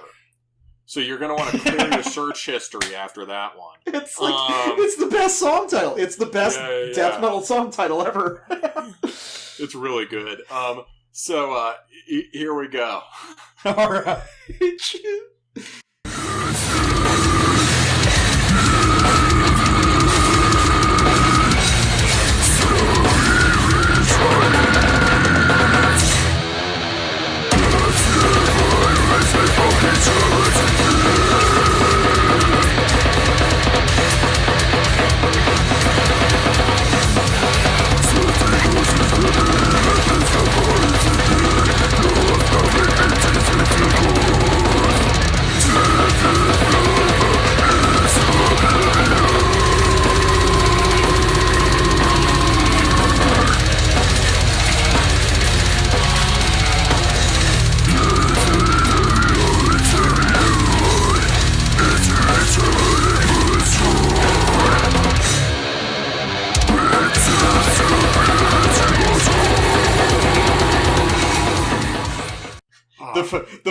The Virgin Death versus the Chad Oncology. Yeah, no, I mean, that's the thing that, so some of these are just clearly better OSDM riffs than the OSDM bands, right? Yeah, no, I mean, I think that these guys have a clear, like, love for kind of traditional death metal melodic ideas. So that first kind of after the sort of end of that breakdown or triplet thing or whatever. Yeah, it's like a deicide riff. Yeah. Yeah, it's just that riff that sort of bends and slides down chromatically, that trem riff. It's really brutal. It thrashes really hard. And it reminds me it's almost like a Diocletian riff. Like one of the wilder parts off Doom Cult or whatever. My note would be something like, my note says, nice melodic segment after, like the sort of, the tandem leads, the arcing sort of tremolo riffs, again, are all excellent versions of bread and butter death metal riffs. Nuts and bolts death metal riffs. And, if there's a drawback to it, it's just like, I don't have the ear for this style to distinguish these ideas. Yeah. You know what I mean? I mean, I think if I listened to more of this, I would. Yeah, I think that part of, I haven't listened to this style in a long time, because most of what I listen to is pretty, like, in terms of brutal death, it's either more, like, involved and abstract, or it's, very primitive slam.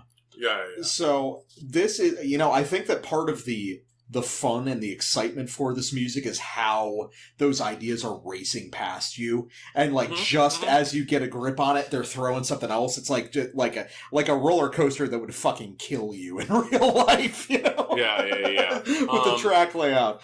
So I think but I think that also gives it some real replay value. It's like, oh, let's see if I can like really catch up with the band on this next playthrough. You know what I mean? Mm-hmm. I don't know. I this is a lot more fun than I was expecting it to be. There's a real energy here, and fuck it. I mean, this band would be worth seeing live for sure. Oh yeah, so yeah, I forgot to mention these guys are from Northern Ireland actually, and Northern Ireland. Yeah, and I fucking hope they somehow make their way there. Occupied counties. Oh, and you said shit! Now they're gonna kill us. You said I had to cut shit out. But yeah, Northern Ireland actually has. Oh, I'm sure actual Irish people get annoyed as shit at that because Americans love saying all this IRA shit. Like people in Ireland are like, you know, it's a sort of like, we're glad we got over those days. It's like the people who leave are always remain the most invested in that stuff. Yeah. But yeah, there's actually a pretty cool kind of UK brutal death scene in general. Northern Ireland I'm not as familiar with, but Scotland has a lot of very cool brutal death bands coming out. Like, a good example would be Iniquitous Savagery and stuff. So it's cool to see this UK scene really coming to its own and emerging. And, you know, I like this record a lot. Fuck it, man. Like, I would love to see this live. All right, so with that being said, let's take our last break and get into our final album of the night. All right, Life, Ossification of Coral, and here's where we've been talking for a while, and I know I would say you're a fairly big crust guy, and I'm definitely going to have some just like crust questions for you peppered throughout this. So talk to me a little bit about Life. So, Life is a, Japanese crust band. The technical term we can get into would probably be crasher-crust. Which I was going to ask you about, yeah. You know, it's loosely defined, but basically, you got your D-beat bands, right? D-beat sort of gloms into crust, and eventually you get these sort of generic, chunky D-beat bands like, Wolf Brigade or whatever. Which I do enjoy a lot. I know. I know it's crap, but fuck it, I like it. Yeah, but or even Tragedy, frankly, who I think are one of the most overrated bands on the planet. But at the, D-beat itself, is its own kind of style and discipline and autistically narrow subgenre. I was about to say, it's like, people talk about the metalheads being too bad about subgenres, and now this is my first time hearing the crasher-crust term. Yeah, what the fuck is that? So crasher-crust is kind of like, so you've got your D-beat, which is, if you're a metal guy, you've probably at least listened to Discharge. If you haven't, you should. And that sort of, although that influenced other bands in the UK, its real impact was in Japan and Sweden, where the people who carried it further. So in Sweden, you get things like Anti-C-Max or whatever. And in Japan in the 80s, some of the most famous 80s bands are the noisecore bands, who were just heard something very different in Discharge. So, what would be an example of that from Japan? Because Confuse, Spending Loud Night. Okay, because when you say noisecore, I'm thinking, from my perspective, I'm coming at shit like World or, Gore Beyond Necropsy and stuff like that. Yeah, no, this is Japanese noisecore, which is its own thing. And what it is, it's sort of like dischargy songs. Confuse often has strangely perky riffs, which really only makes sense if you want to get shit-faced. But the riffs are all carried by the bass. And what they hear in Discharge's guitar isn't so much the brutal riffing as the white noise in it. And so the guitar is just a white noise generation system. And they were absolutely insane. And these guys would wear gas, they anticipated COVID style. They would wear muzzles with spikes on them and shit. really good band. The Gas Mask Coward split is a bit of a more standard ripping punk thing that also has the noisecore vibe. Also, there's a band called Kuro who were kind of in that, but a little more heavy, motorheady. Okay. Those are just the ones I remember best. It's definitely more, a real crust punk head could tell you a lot more. And also, if you're a metalhead, Jism and stuff, although that is not D-beat, right? Jism is sort of eccentric Japanese punk metal. And then towards the end of the 80s, we were talking about this, right? The sort of British and American and Swedish scenes sort of start to converge a little more in various ways, and with the Japanese. And you get, in the early 90s, Bastard. Their EP Winds of Pain is one of the best hardcore EPs of all time, and is brutal. If you're a metal person, you'll probably also like it. And has a bit more closer to a Cro-Mags influenced American sound, right? There are some two-step parts on it. There's some, I do love Cro-Mags. And there's some more melodic, epic tones in some of the guitar, which influence Tragedy.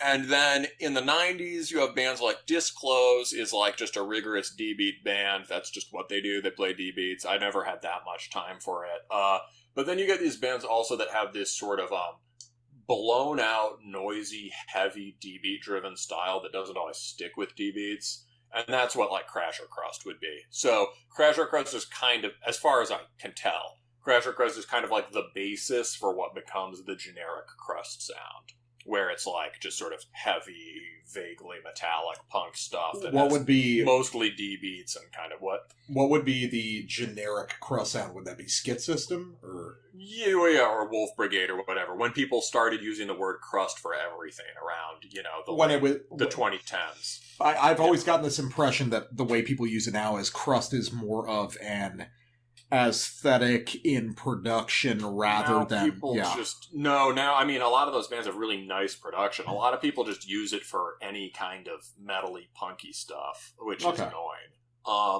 But yeah, so some other kind of crasher bands would be Frampted or Gloom.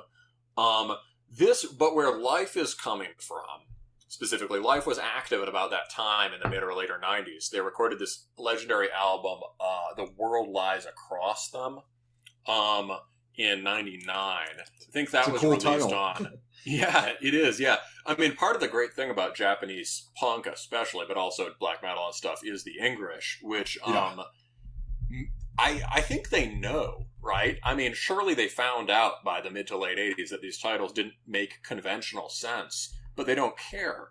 It's part of the heaviness of it, right?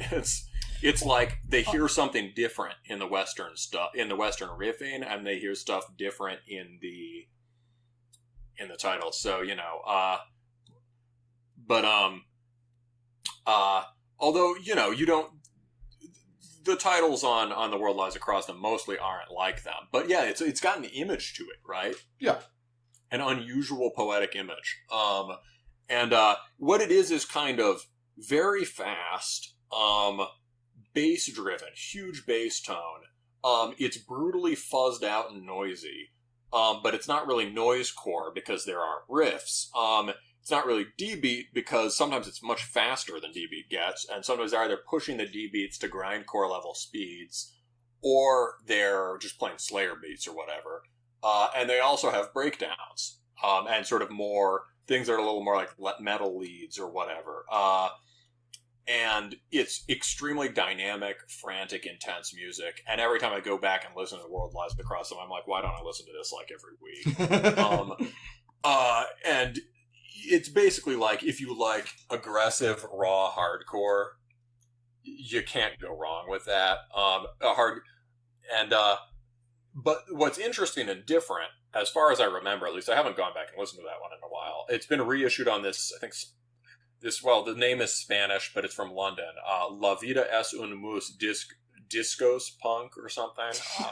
Life is in my, I don't know, in my records, punk records. Maybe, that's what I'm guessing. Who knows? Punks love Spanish.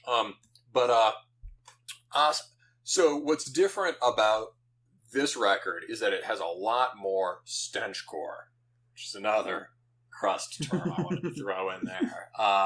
Which basically means the tradition of like I guess really what happens is like stench is the original crust, which converges with DB at various points. So that is amoebics, right? People invented the word crust punk to try to describe what the hell amoebics was doing, right? Yeah. They sound very little like a lot of the bands that have come after them. Axe Grinder, bad knockoff of amoebics.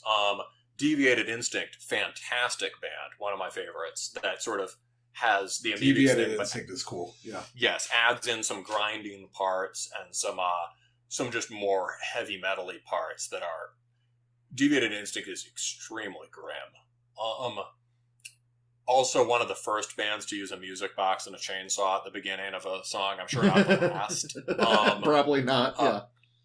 Really good lyrics, too. It all comes crashing down, hollow from the rot. But you get that stuff, and it's sort of mid-tempo or even slow for punk, and it involves these grinding chug riffs, right? And that converges with the faster stuff and stuff like Anti-Sect or whatever, which becomes a crusty template. So it's the kind of thing that a lot of people are thinking of when they attribute the adjective of crusty to something like Coffins or Winter. Yes, exactly. Coffins and Winter sound more like real crust than a lot of quote-unquote crust bands do. Yeah. That's interesting. Okay. And Winter really do come from a crusty background. Yeah, I mean, they were like crust punk kids who happened to... There's this whole enthusiastic protestation in their liner notes about how we are not death metal, we are life music, we are like, peace and love. And it's like, dude, you're named after like... All your songs are about medieval warfare, but the album's called Into Darkness for a reason. Yeah, but it's always like, oh, the darkness is bad, and we don't want to go there. It's like, bro, you sure like spending time there. Same with Axe Grinder. Their band is called fucking Axe Grinder. They're named after an amoebics lyric, and it's and the liner note said something like, not death metal. Life metal, peace metal, or something, or like God, they can't. Metal. They just. That's always been. I like. I think they resolve the cognitive dissonance. It's like we're fighting for freedom and peace and love and all that. I don't. I don't have a problem with punk in general. It's not generally my thing, but I do take issue when like the punk kids do a metal band and then they want to bring all their fucking baggage with it. It's like. There's ways to make it sync up, but you don't have to fucking do that. I mean, Jesus. Yeah. I mean, Winter. I mean, to credit, Winter's lyrics don't have much to do with that shit, right? It's it's sort of grafted on at the end. But yeah. So basically, there's some stuff about crust and how it intersects with metal. There's us being mean about crust. Well, let's just to like get some forward momentum here. Let's do a sample. We really, yeah. I mean, we're gonna do. You did ask me. You did ask. No, I did ask you, and we're gonna get into more autism later on. But just so we can keep it centered around life, centered on life Christian youth program. That does sound like a except they take you to the New Mexico desert and they beat the shit out of you until you're cool. Like a real youth program. So, do we want to just go with my first sample that you've laid out? Yeah, you sampled. I think you've got the most sort of, it's good to show people sort of more typical Japanese D-beat part or whatever, right? So, okay. So let's go with this. All right. So also real quick. Yeah, let's go with this, and then I'll get back to this. Okay, because I know where you're fucking gonna go. So. All right, so this is off a Dial, D-I-A-L, and let's just listen to the first minute of that real quick.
Okay, so the thing that I wrote about this is, in terms of this record, this is probably an example of my favorite straightforward, what I think of as crust on this record. Yes. And here, this reminds me a lot of the kind of Swedish stuff that I like, the, just fucking, like, normie crust shit, like Skid System. You like Skid System, yeah. I do like Skid System, this reminds me of that, like, kind of Skid System, Wolf Brigade stuff, just straightforward, energetic, and just kind of fun, Yeah, I mean, I don't think that's crazy to say. I mean, the Japanese and the Swedish styles have influenced each other a ton. I mean, it's like almost the same scene, at this point. The Skid System thing it certainly sounds like Skid System, and at their best, Skid System doesn't have the riffs this band does.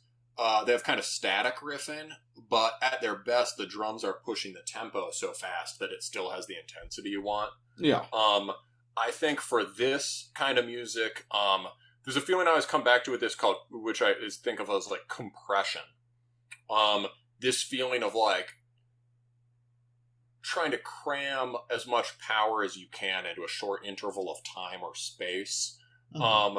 These are not the riffs here, right? There's not enough space in this song for the riffs to have anything particularly remarkable note choice or whatever, right? Yeah. But it's really good note choice that emphasizes the most dissonant intervals possible in the way Discharge does.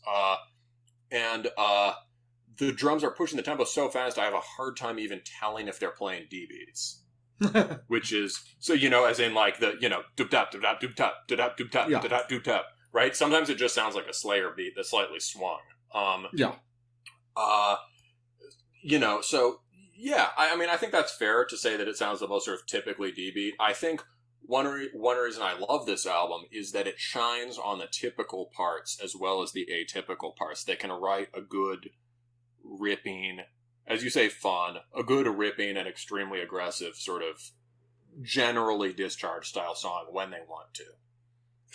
Okay. I think The End of Mother Nature is really good too. That's the track I was going to pick for this. That's that's the whole track is good. No, I'm not saying the end of the track. There's a track called The End of Mother Nature because this band has a really environmental thing. Yeah.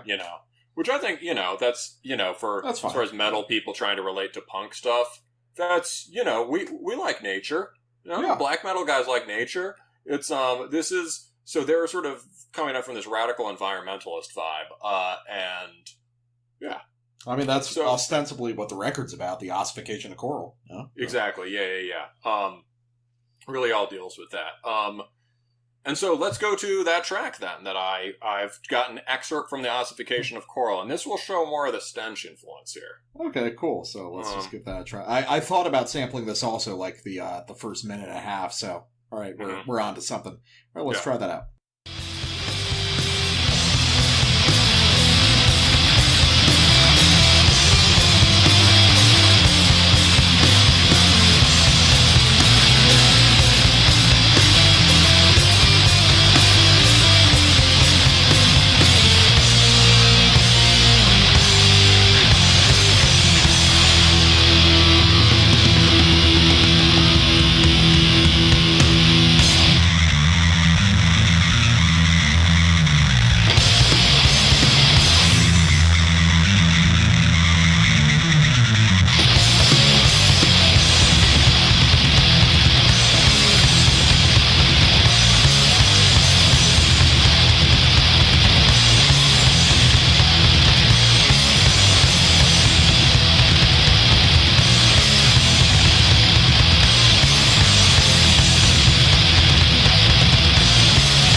So what do you think of that? Okay, well, now we're getting into Now we're getting into my issues, I guess, a little bit early. Mhm. So, I like some of the ideas. I like the keening, kind of like held high note lead guitar in the background of that.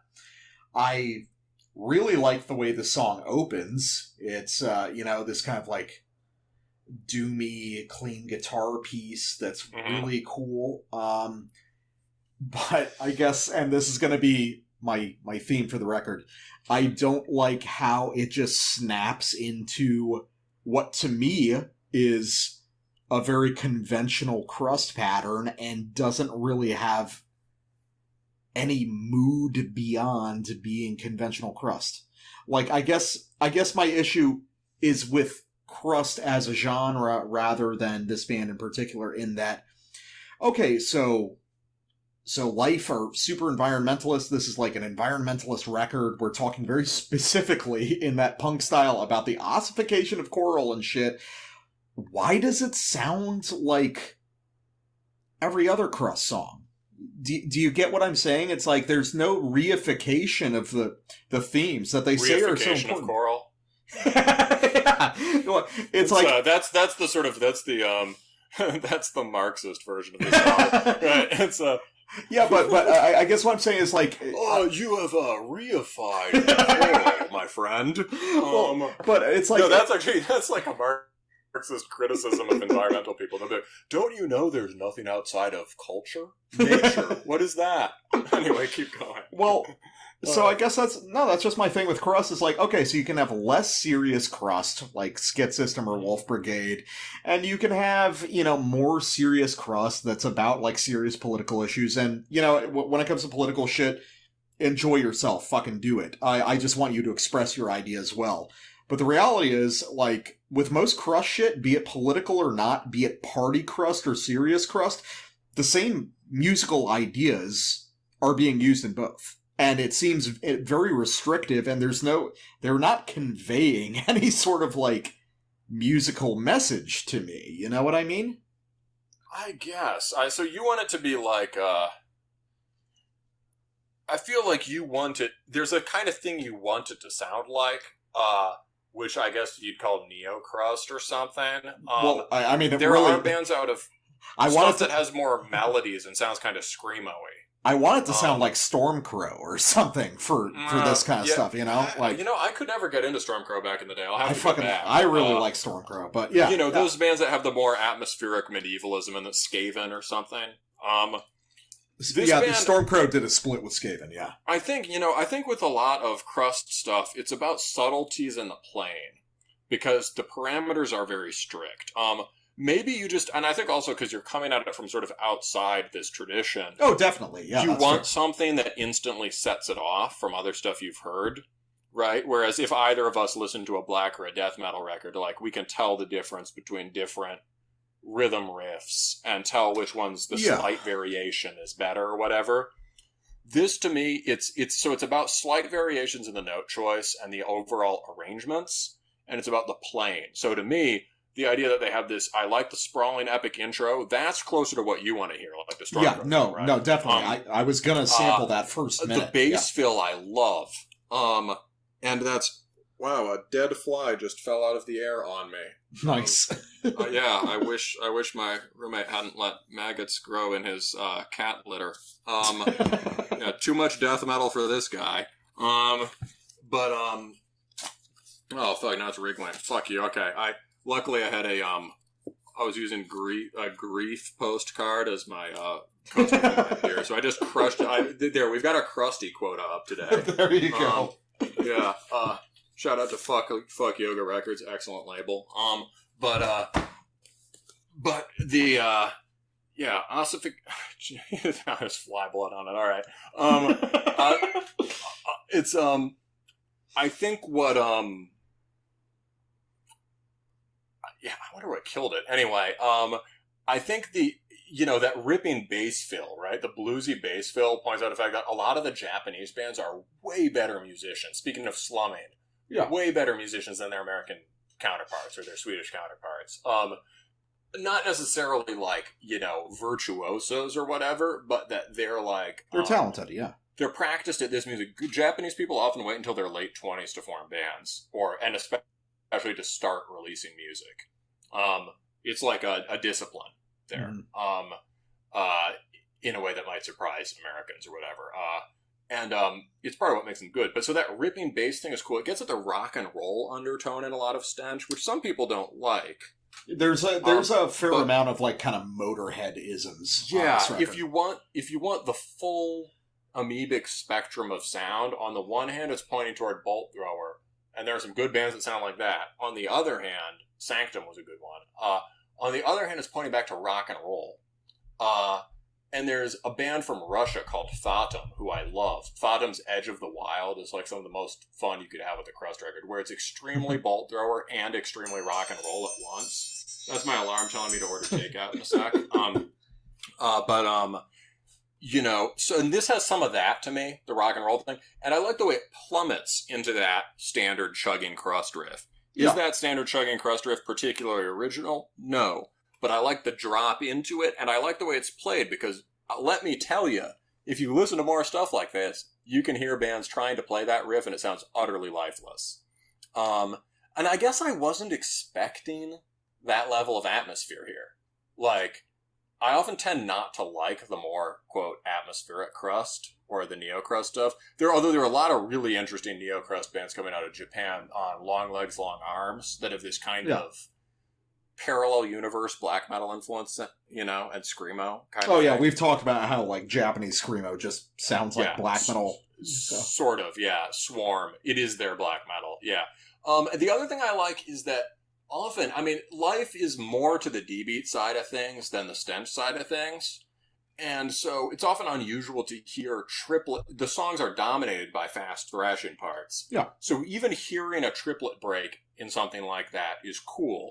Whereas if this were a standard, there was a Japanese band called Effigy that was just amoebics worship, right? But like Axe Grinder, it's just like, there are certain things about the way, Robin Stig played that you can't replicate, right? Yeah, he's got his own idiosyncrasies. Yeah, and so you can play those kinds of chug riffs and they sound dead. Here, the idea of having something that's dominated by fast DBD riffing, dropping into something like this, that I like, and is maybe more of a change-up than you realize. Okay, I can get where you're coming from. The idea that, like, with more experience with the music, there's more dynamics in play. Yeah, by crust standards, this is extremely dynamic. Which I can fucking tell a fucking joke right there. Yeah, It's you acknowledge it though. Yes, I do. And the guy's vocals also, I remember his vocals are great. Well, I guess basically more dynamic than a lot of similar stuff. Moves effectively between the styles. It has a kind of, the kind of bounce. It bounces from one idea to the next. It doesn't just thud. So let's go to... You've got a sample of a kind of thing you like and want to hear more of, which I do. Be. And let's listen to this. This is a clip off Absence of Lives. And let's just listen to that because this has an opening that I really like. So let's start it up.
So what do you think?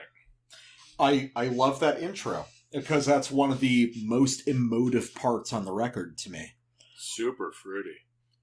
Yeah, it's fruity, and I love it. I mean, you know, I have no problem with like very sentimental I know, stuff. you love that.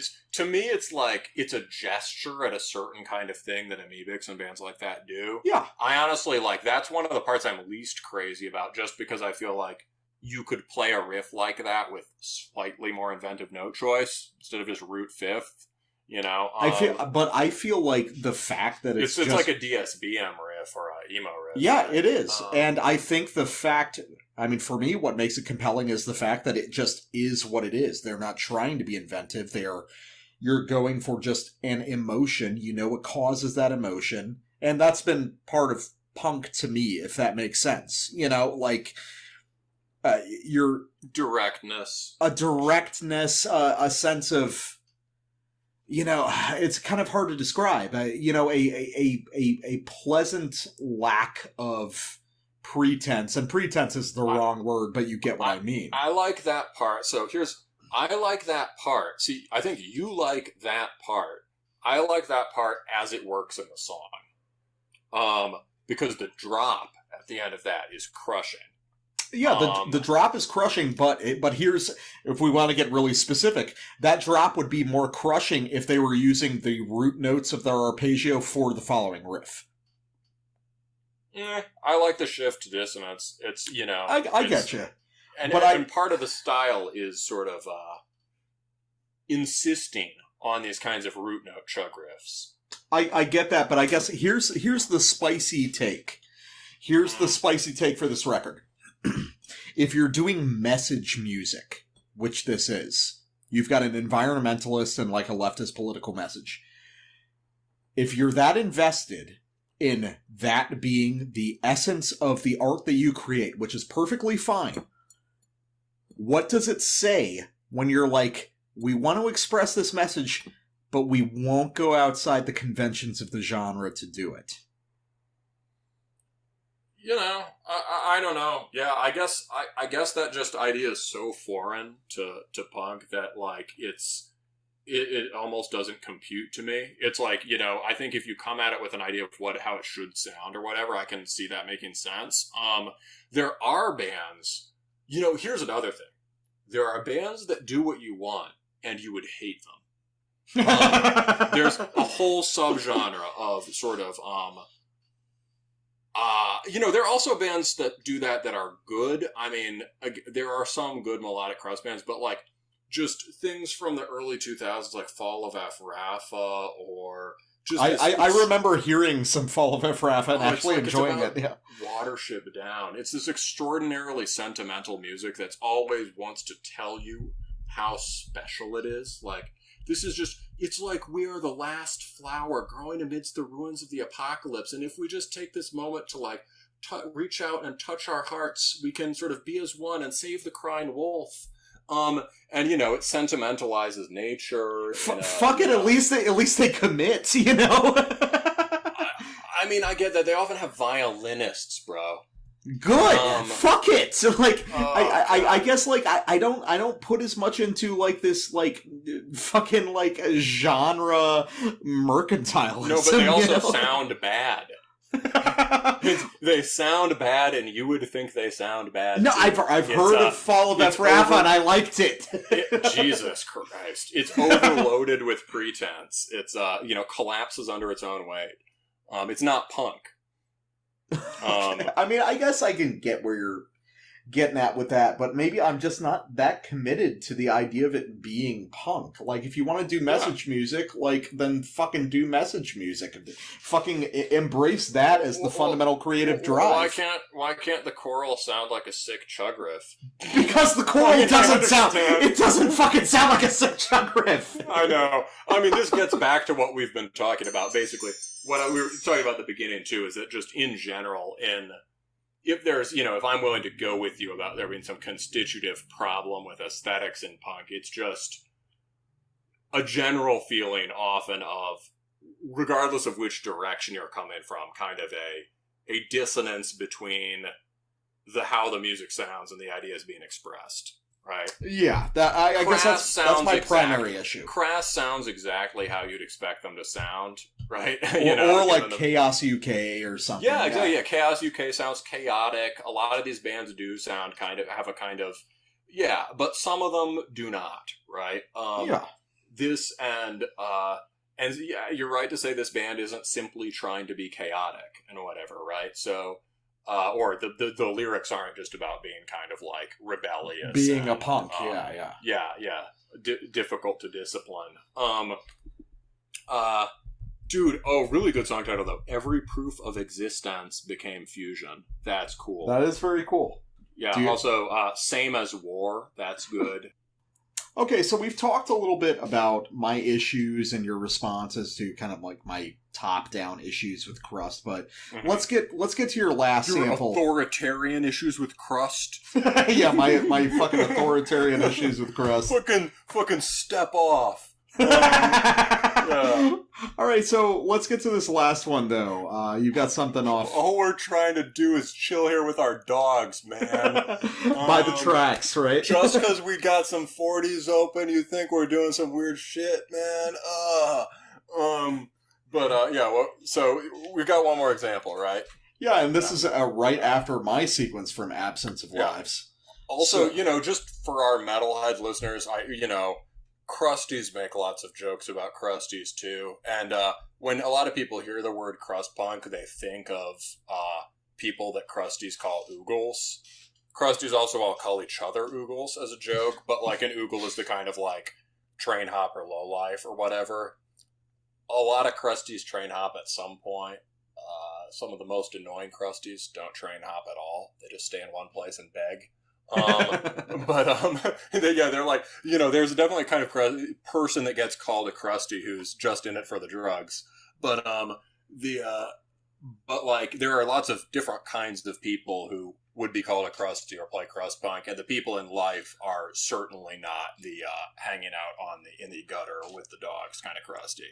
They're like serious political people. They're certainly vegans. They might be straight edge.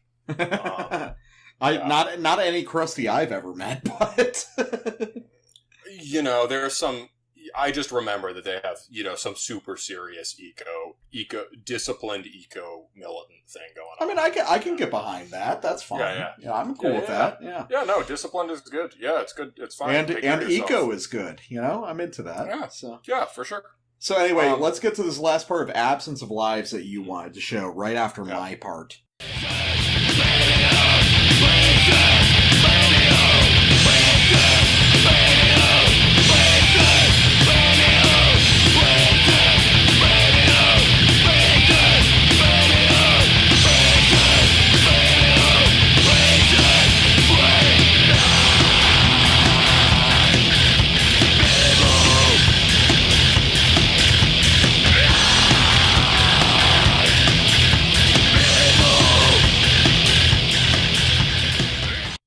Oh, whoa, I just kept listening to that one. Yeah, I know you did.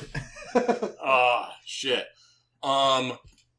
So what I like about that's a good example of just something that is classic stenchcore. That sounds like Amoebics Off a Rise, basically. Ironically, can also be off the first couple Iron Maiden albums. Yeah, a little heavier, but I see what you mean. Yeah, like the first two when they were punkier. Yeah. Mm-hmm. I like the sort of so what's good there? The kind of there's a crispness and sharpness to the guitars that you often get in stuff the stuff I've sort of dismissed as this kind of like more arena crust stuff. Mm-hmm. The guitar is just big and beefy and kind of chunky and just there. This has that kind of crackling, hot guitar tone that Amoebics had, or that Discharge in their own way had. There's so much fuzz coming off the low end, and then the high end is this kind of fried, those sort of thrashy riffs, or Iron Maiden-y riffs at first, have this kind of fried quality to them. Yeah. And what else? When they drop to the straight chug, right, they are... I believe that's just lifted, like the title, I think it's the title track on Arise. We're grinding on our axes. We set out with a fire in our hearts. And it channels that, but it does it in its own way. The vocal hook over it is sick. And the bass fills are just a thing that you might not hear when you first listen to Discharge, and is missing in almost all the subsequent D-Beat stuff and crust stuff. Yeah. Is the ripping bass on Hear Nothing, See Nothing, Say Nothing. Well, yeah, and that's part of the legacy of rock music that is missing from a lot of crust bands. And it's rock music being used for Discharge. It's rock music being used in a like rock technique, rock kind of fill rhythms. Like, you know, coming down at the end of a phrase, it'll be like, you know, yeah, just running the scale down. Yeah. He's just riffing, but unlike rock riffing, he's chromatic riffing. And it's just, there's some songs where he's mostly kind of doing that the whole time. Yeah. And so there's this one reason it's so heavy and there's so much compression and movement in it is because almost often, the first few times you hear it, you won't even notice it. It'll just be this sort of percussive thrum in there. But one reason Discharge is inimitable is in part because how fast the guitarist played and how fast the bassist is actually just shredding behind it. Yeah. He's the best musician in the band. And so you get some of that bass action here. And I also like the cheeky change to kind of an industrial or disco beat on the cymbals. Well, you see, I thought of that as a very the Maiden thing. Well, no, Maiden and Amoebix, because I feel like I've heard that kind of technique used in Amoebix before. Amoebix does things kind of like that, especially on Arise, but nothing quite that disco-y. And I think it fits because Amoebix does things like that, and it adds a little different rhythmic feel to it. So that's just some classic stenchy stuff, and you can hear how it keeps this barreling forward momentum without sitting on any one of those variations on the chug riff too long. Okay, so I get where you're coming from. I guess here's my question, since you're the crust master here. Just in conjunction with kind of my issues with it, what would you say are 2-3 factors that make this substantially better or more interesting than what you would call an average crust record? I guess that's my issue, is because I'm familiar enough to say what it sounds like, basically, but not enough to get into the intricacies of what separate bands, you know? Yeah, I guess kind of typical stuff in some sense. Stuff we talk about on the show a lot, like what separates one band that sounds like Sargeist and Satanic Warmaster from another. Okay. You know, it's like, in this case, detail in the riffing. To be fair, it's like, it's easier to distinguish in black metal because there's more going on. You know? Sure, absolutely. There's more room to do different things with black metal, and when people don't use the tremendous room afforded them in the style, it's very easy to hear. Yeah, we talked about that. How, like, even if you're playing Satanic Warmaster worship, like, you're welcome to write melodies as fancy as you want, or as long as you want. And you have so many options in terms of arrangement. Yeah, well, so you're not as restricted by the style. Yeah, so crust depends, like all hardcore. Well, not all hardcore, but most hardcore, and especially crust depends on creativity within parameters. So, you know, yeah, this is not, if you're looking for something that sort of feels environmental, this isn't the thing for you. I mean, I think, for me, detail in the riffing, and, you know, it's really hard to say what makes one crust riff better than another. Yeah. But I've spent years, and there's just a thing. There's just a thing. Usually what has to do with this... It's like obscenity. I can't tell you what it is, but I know it when I hear it. Well, it has to do...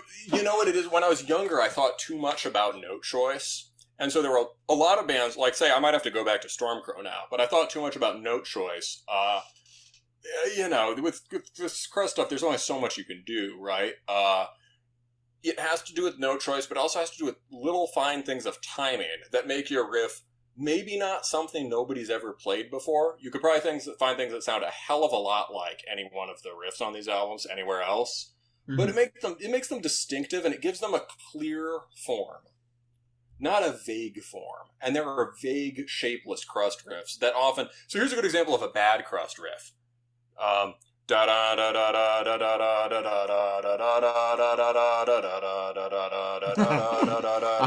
heard that several times. Yeah.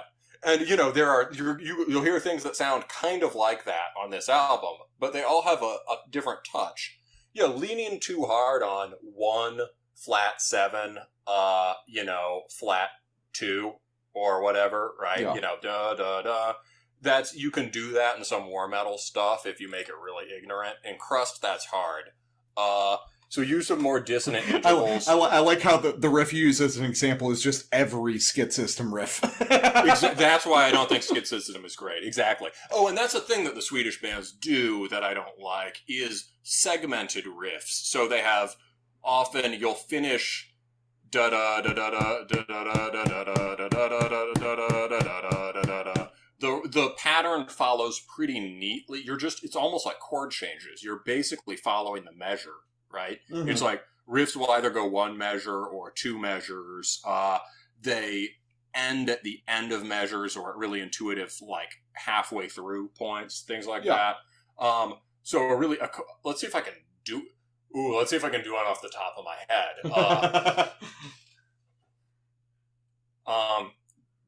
You know,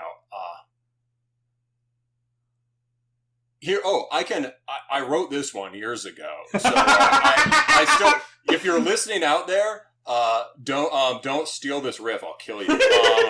But I'm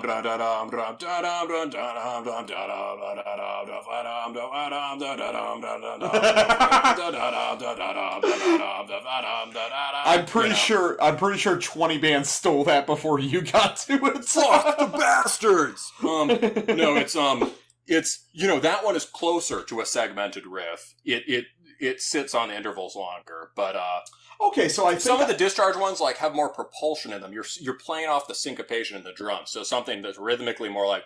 I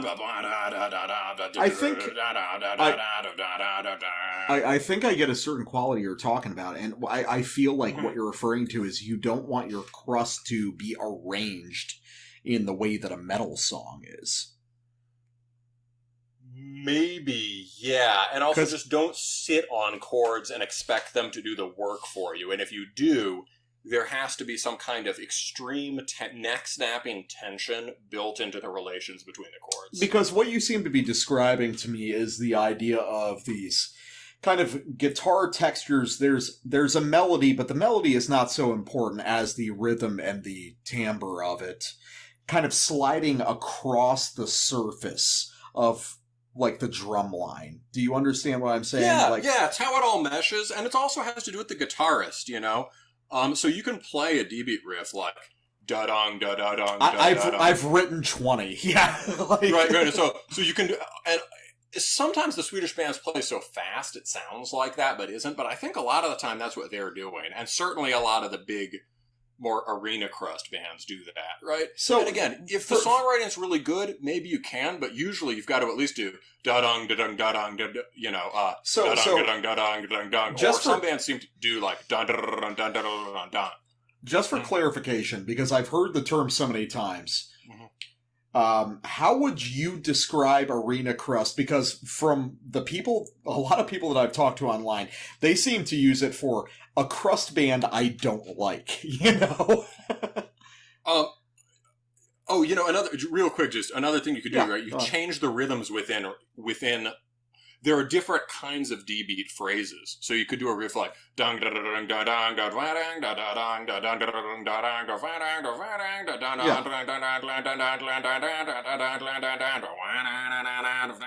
dong. You know, that's very discharge. Very discharge. Yeah. Thanks. That was off the top of my head.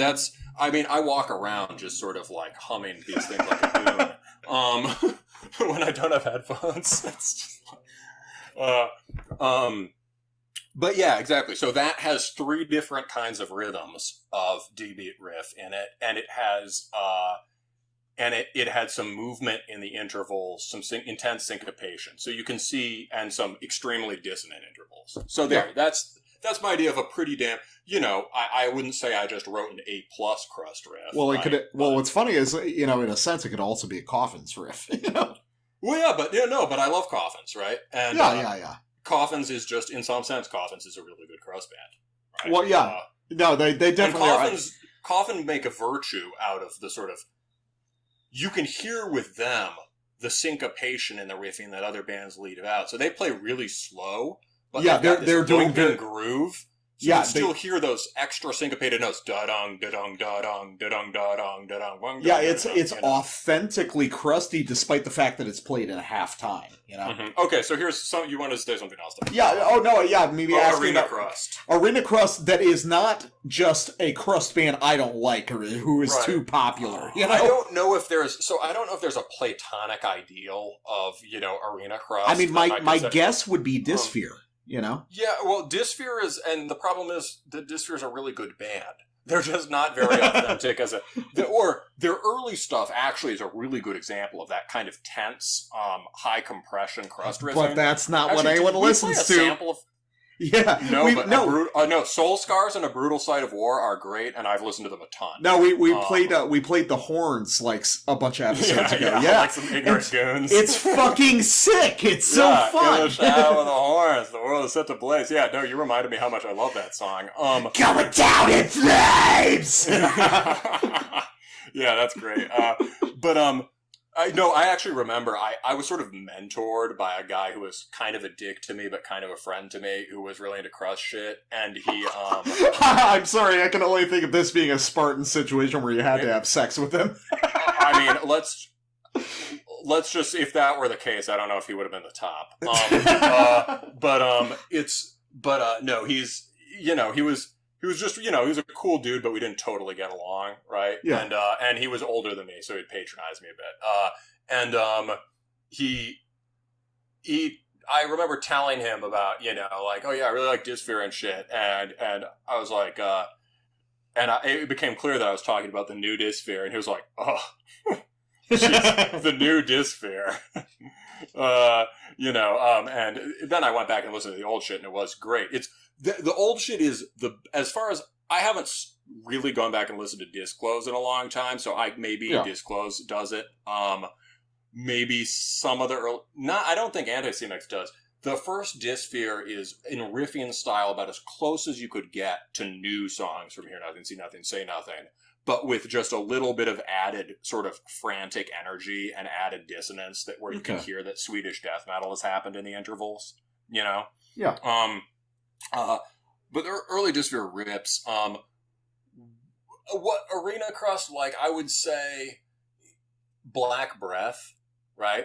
Think about them. They were more a metal scene band, right? I was about to say, I always thought of them as a metal band. But that's the time when everyone started using the word crusty to refer to these big, booming, kind of have fun, kind of long hair, drink some beers kinds of bands.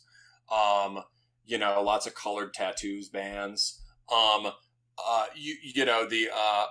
What else? And again, were Black Breath good? I don't know. They were probably fine for what they were, right? It just wasn't.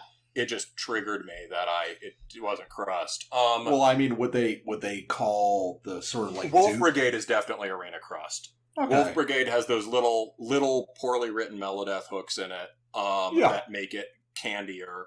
I mean, it's their one distinctive feature, and they're just not very good. Would they call the like Doom Crust bands like Arena Crust, or who do you mean? Like Stormcrow, that sort of thing. No. Stormcrow is real crust. I mean, Stormcrow and Skaven both have more melodic qualities to them, but those are like stenchcore for sure. Okay. I mean, I think stenchcore is just super not. Stenchcore is up there with like. In terms of things that could never be commercialized, you're more likely to hear... I mean, well, we have heard over the last 15 years, there are more trendy versions of Ildjarn than there are trendy versions of Stenchcore, right? Which is interesting because listening to something like Stormcrow or Sanctum, it's like... Although if you want to hear a trendy version of Stenchcore, what it is just Roots by Sepultura. Right? I guess I get it to a degree, but I can see a world where Stormcrow or Sanctum are huge and listened to widely, They could be bigger if more metalheads listened to them, honestly, but they wouldn't be. It's not like the music isn't clean. It's not sort of, it's not kind of immediate. It's not kind of like the way it feeds back dopamine is differently. It's not like rockin'. Skid System is a little bit Arena Crust, I think, but their music also is just really vicious. Oh, Here's a good example. Although, again, this is unfortunately Arena Crust being good. Well, actually, before I go there, I mean, I do think Tragedy is really overrated. And although people think of Tragedy as this special, really special, arty, profound band, the way they wrote riffs just never made sense to me. I can tell there's a lot more craft that's been put into their music than often is into Crust. Yeah. You know? Their cover of Crisis's Holocaust is just flattening. That's awesome. But I've seen them live and it was fun. Although, you know, people I was with said it wasn't the best they'd ever seen. But, you know, it was good. But, like, you know, I think Tragedy's very overrated. And although the melodies they write are not really... They're going for this kind of bleak 80s crust melodies. Like, they really like Bastard. They like Crow. It's a Japanese band from that time. Also kind of the stenchy stuff. They're trying to channel that, but the melodies don't make any sense. It's, you know what it is to me? It's one of those things that's hard to debate, but to me they just don't have an ear. They have a very clearly defined aesthetic, but they don't have an ear. And even though the music it's not exactly poppy, but it's highly melodic and they have a relatively clean production, that, at least on some of their records, that to me scans as Arena Crust. Okay. Yeah. It's, and was just influential on that whole movement. You know, we talk about, you know, imagine just like, remember there's this period around 2010 where just every fucking person was going to Crust this. It's like people outside the Crust scene had discovered the label Crust. Yeah. And so, you know, just a million interchangeable darkcore bands called themselves Crust, right? These sort of bands, you know, bands that were founded by guys who weren't crusties and weren't black metal. They were sort of just bros from the hardcore scene or stoner rock bands, you know? And, you know, they just all suck. You know, Cult Nation shit, right? Yeah. Cult Nation, you know, trucker hat kind of, you know, whatever. It's, so that's my rant about Arena Crust, but it is to some degree just a word to use for someone you don't like, or some band you don't like. The band that kills it at this, there's a band called Martyrdud, who are... Oh, Martyrdud, yeah, they're cool. Yeah, Martyrdud, their early stuff is sick, and in that style of beefier, more well-produced crust punk, great, because it's just shatteringly dissonant. And they do cool things with kind of chording, black metal-y things that don't sound like black metal at all. Yeah, I always thought of Martyrdud as like more metallic in a lot of ways. No, Martyrdud is serious shit. I really like them. And they recorded one album where I think the game for the album was, we're just gonna listen to that one song off the first Toka album. Which one is it? With the sick D beat and the just shred guitar at the end. I mean, I told everyone we were going to do a paywall thing on an old thing, which involved me actually listening to Toka, so I'm doing it. That for people who, I guess that's the way of pronouncing it, but it's Tak. You know, you've heard of Tak. I can't find it on my computer right now, but it's I mean, you're saying off the first album. Well, the first like 3 or 4 albums are just the album title over and over again. Oh no, it's. It's Over Grader Björgvin Himmerik or whatever. Oh yeah, probably the best album. Yeah. Yeah. Our Lack has a sick song of this, sick cover of this song, but there's this one track that just splits into a D beat at the end and just has this soaring lead guitar over it. Do you know what I'm talking about? Vaguely. I mean, that could be a lot of Tak shit. I've just been listening to it recently. But it's like they've been listening to a ton of Tak, and they just recorded an album that was just these shredding, sort of droning, melodic, black metal style riffs that were really lead based. So it sounded a little bit like Toka or just like a really good Melodeath album. Just spitting them over continuous D beats the whole time, and that sounds like right up my alley. You'd really like it, dude. It's like doing coke, you know. I mean, it's not that I've ever done that, but I hear stories. It's you know, you can't listen to it all the time, at least for me. But whenever I do, whenever I'm in the right mood, it's like, Well, It's really I'll good tell you driving what, music. that's a really good note to end on. The never doing coke and listening to Never do crust. coke. Whatever you do, don't listen to really fast metal or crust punk and do coke. That's right. All The show right. strongly disapproves of things like that. No, we're totally edge here on Terminus. So, all right, so Put the edge in edgelord. Yeah, definitely. All right. So if you're listening to this shit, you're probably listening on YouTube, or you're listening on an aggregator like Podcast Addict, or maybe you're listening to podcasts on Spotify, which I guess some people do. I've never done that, but okay. Well, either way, whatever platform you're listening to it, do the that platform's version of a like on us, be it Please do, yeah. be it subscribing or a dislike. or If a you've dislike. made it this far and you didn't like the show, you should probably just throw us a dislike. You've got a very legitimate reason to dislike us in that case. Exactly. So yeah, throw us a like, a subscribe, a comment, fucking whatever. The fan base is starting to swell for some reason I can't fully understand, but yeah, it's been pretty good over the last couple of weeks. Yeah, and if you're if you sort of came to the show over the last few episodes, welcome, thank you, and we appreciate you listening, and we will come back at you next week with an all death metal episode. Oh yeah. Do you want to preview what we've got coming up a little bit? We should no, doing that. Well, leave it as a surprise. Next because then they have to get invested and they have to check back. Yeah, try and guess what the death metal is next week. Get ready for the death metal surprise. All right, guys. Well, as I said, like, comment, subscribe, do whatever the fuck the equivalent is on your... do comment. We will reply to your comments. We'll probably give you a shout out. Not enough people listen to prevent us from doing that. So fuck it. All right. Have a good night, dudes. Take it easy. And ladies, if there are any ladies listening to this. There aren't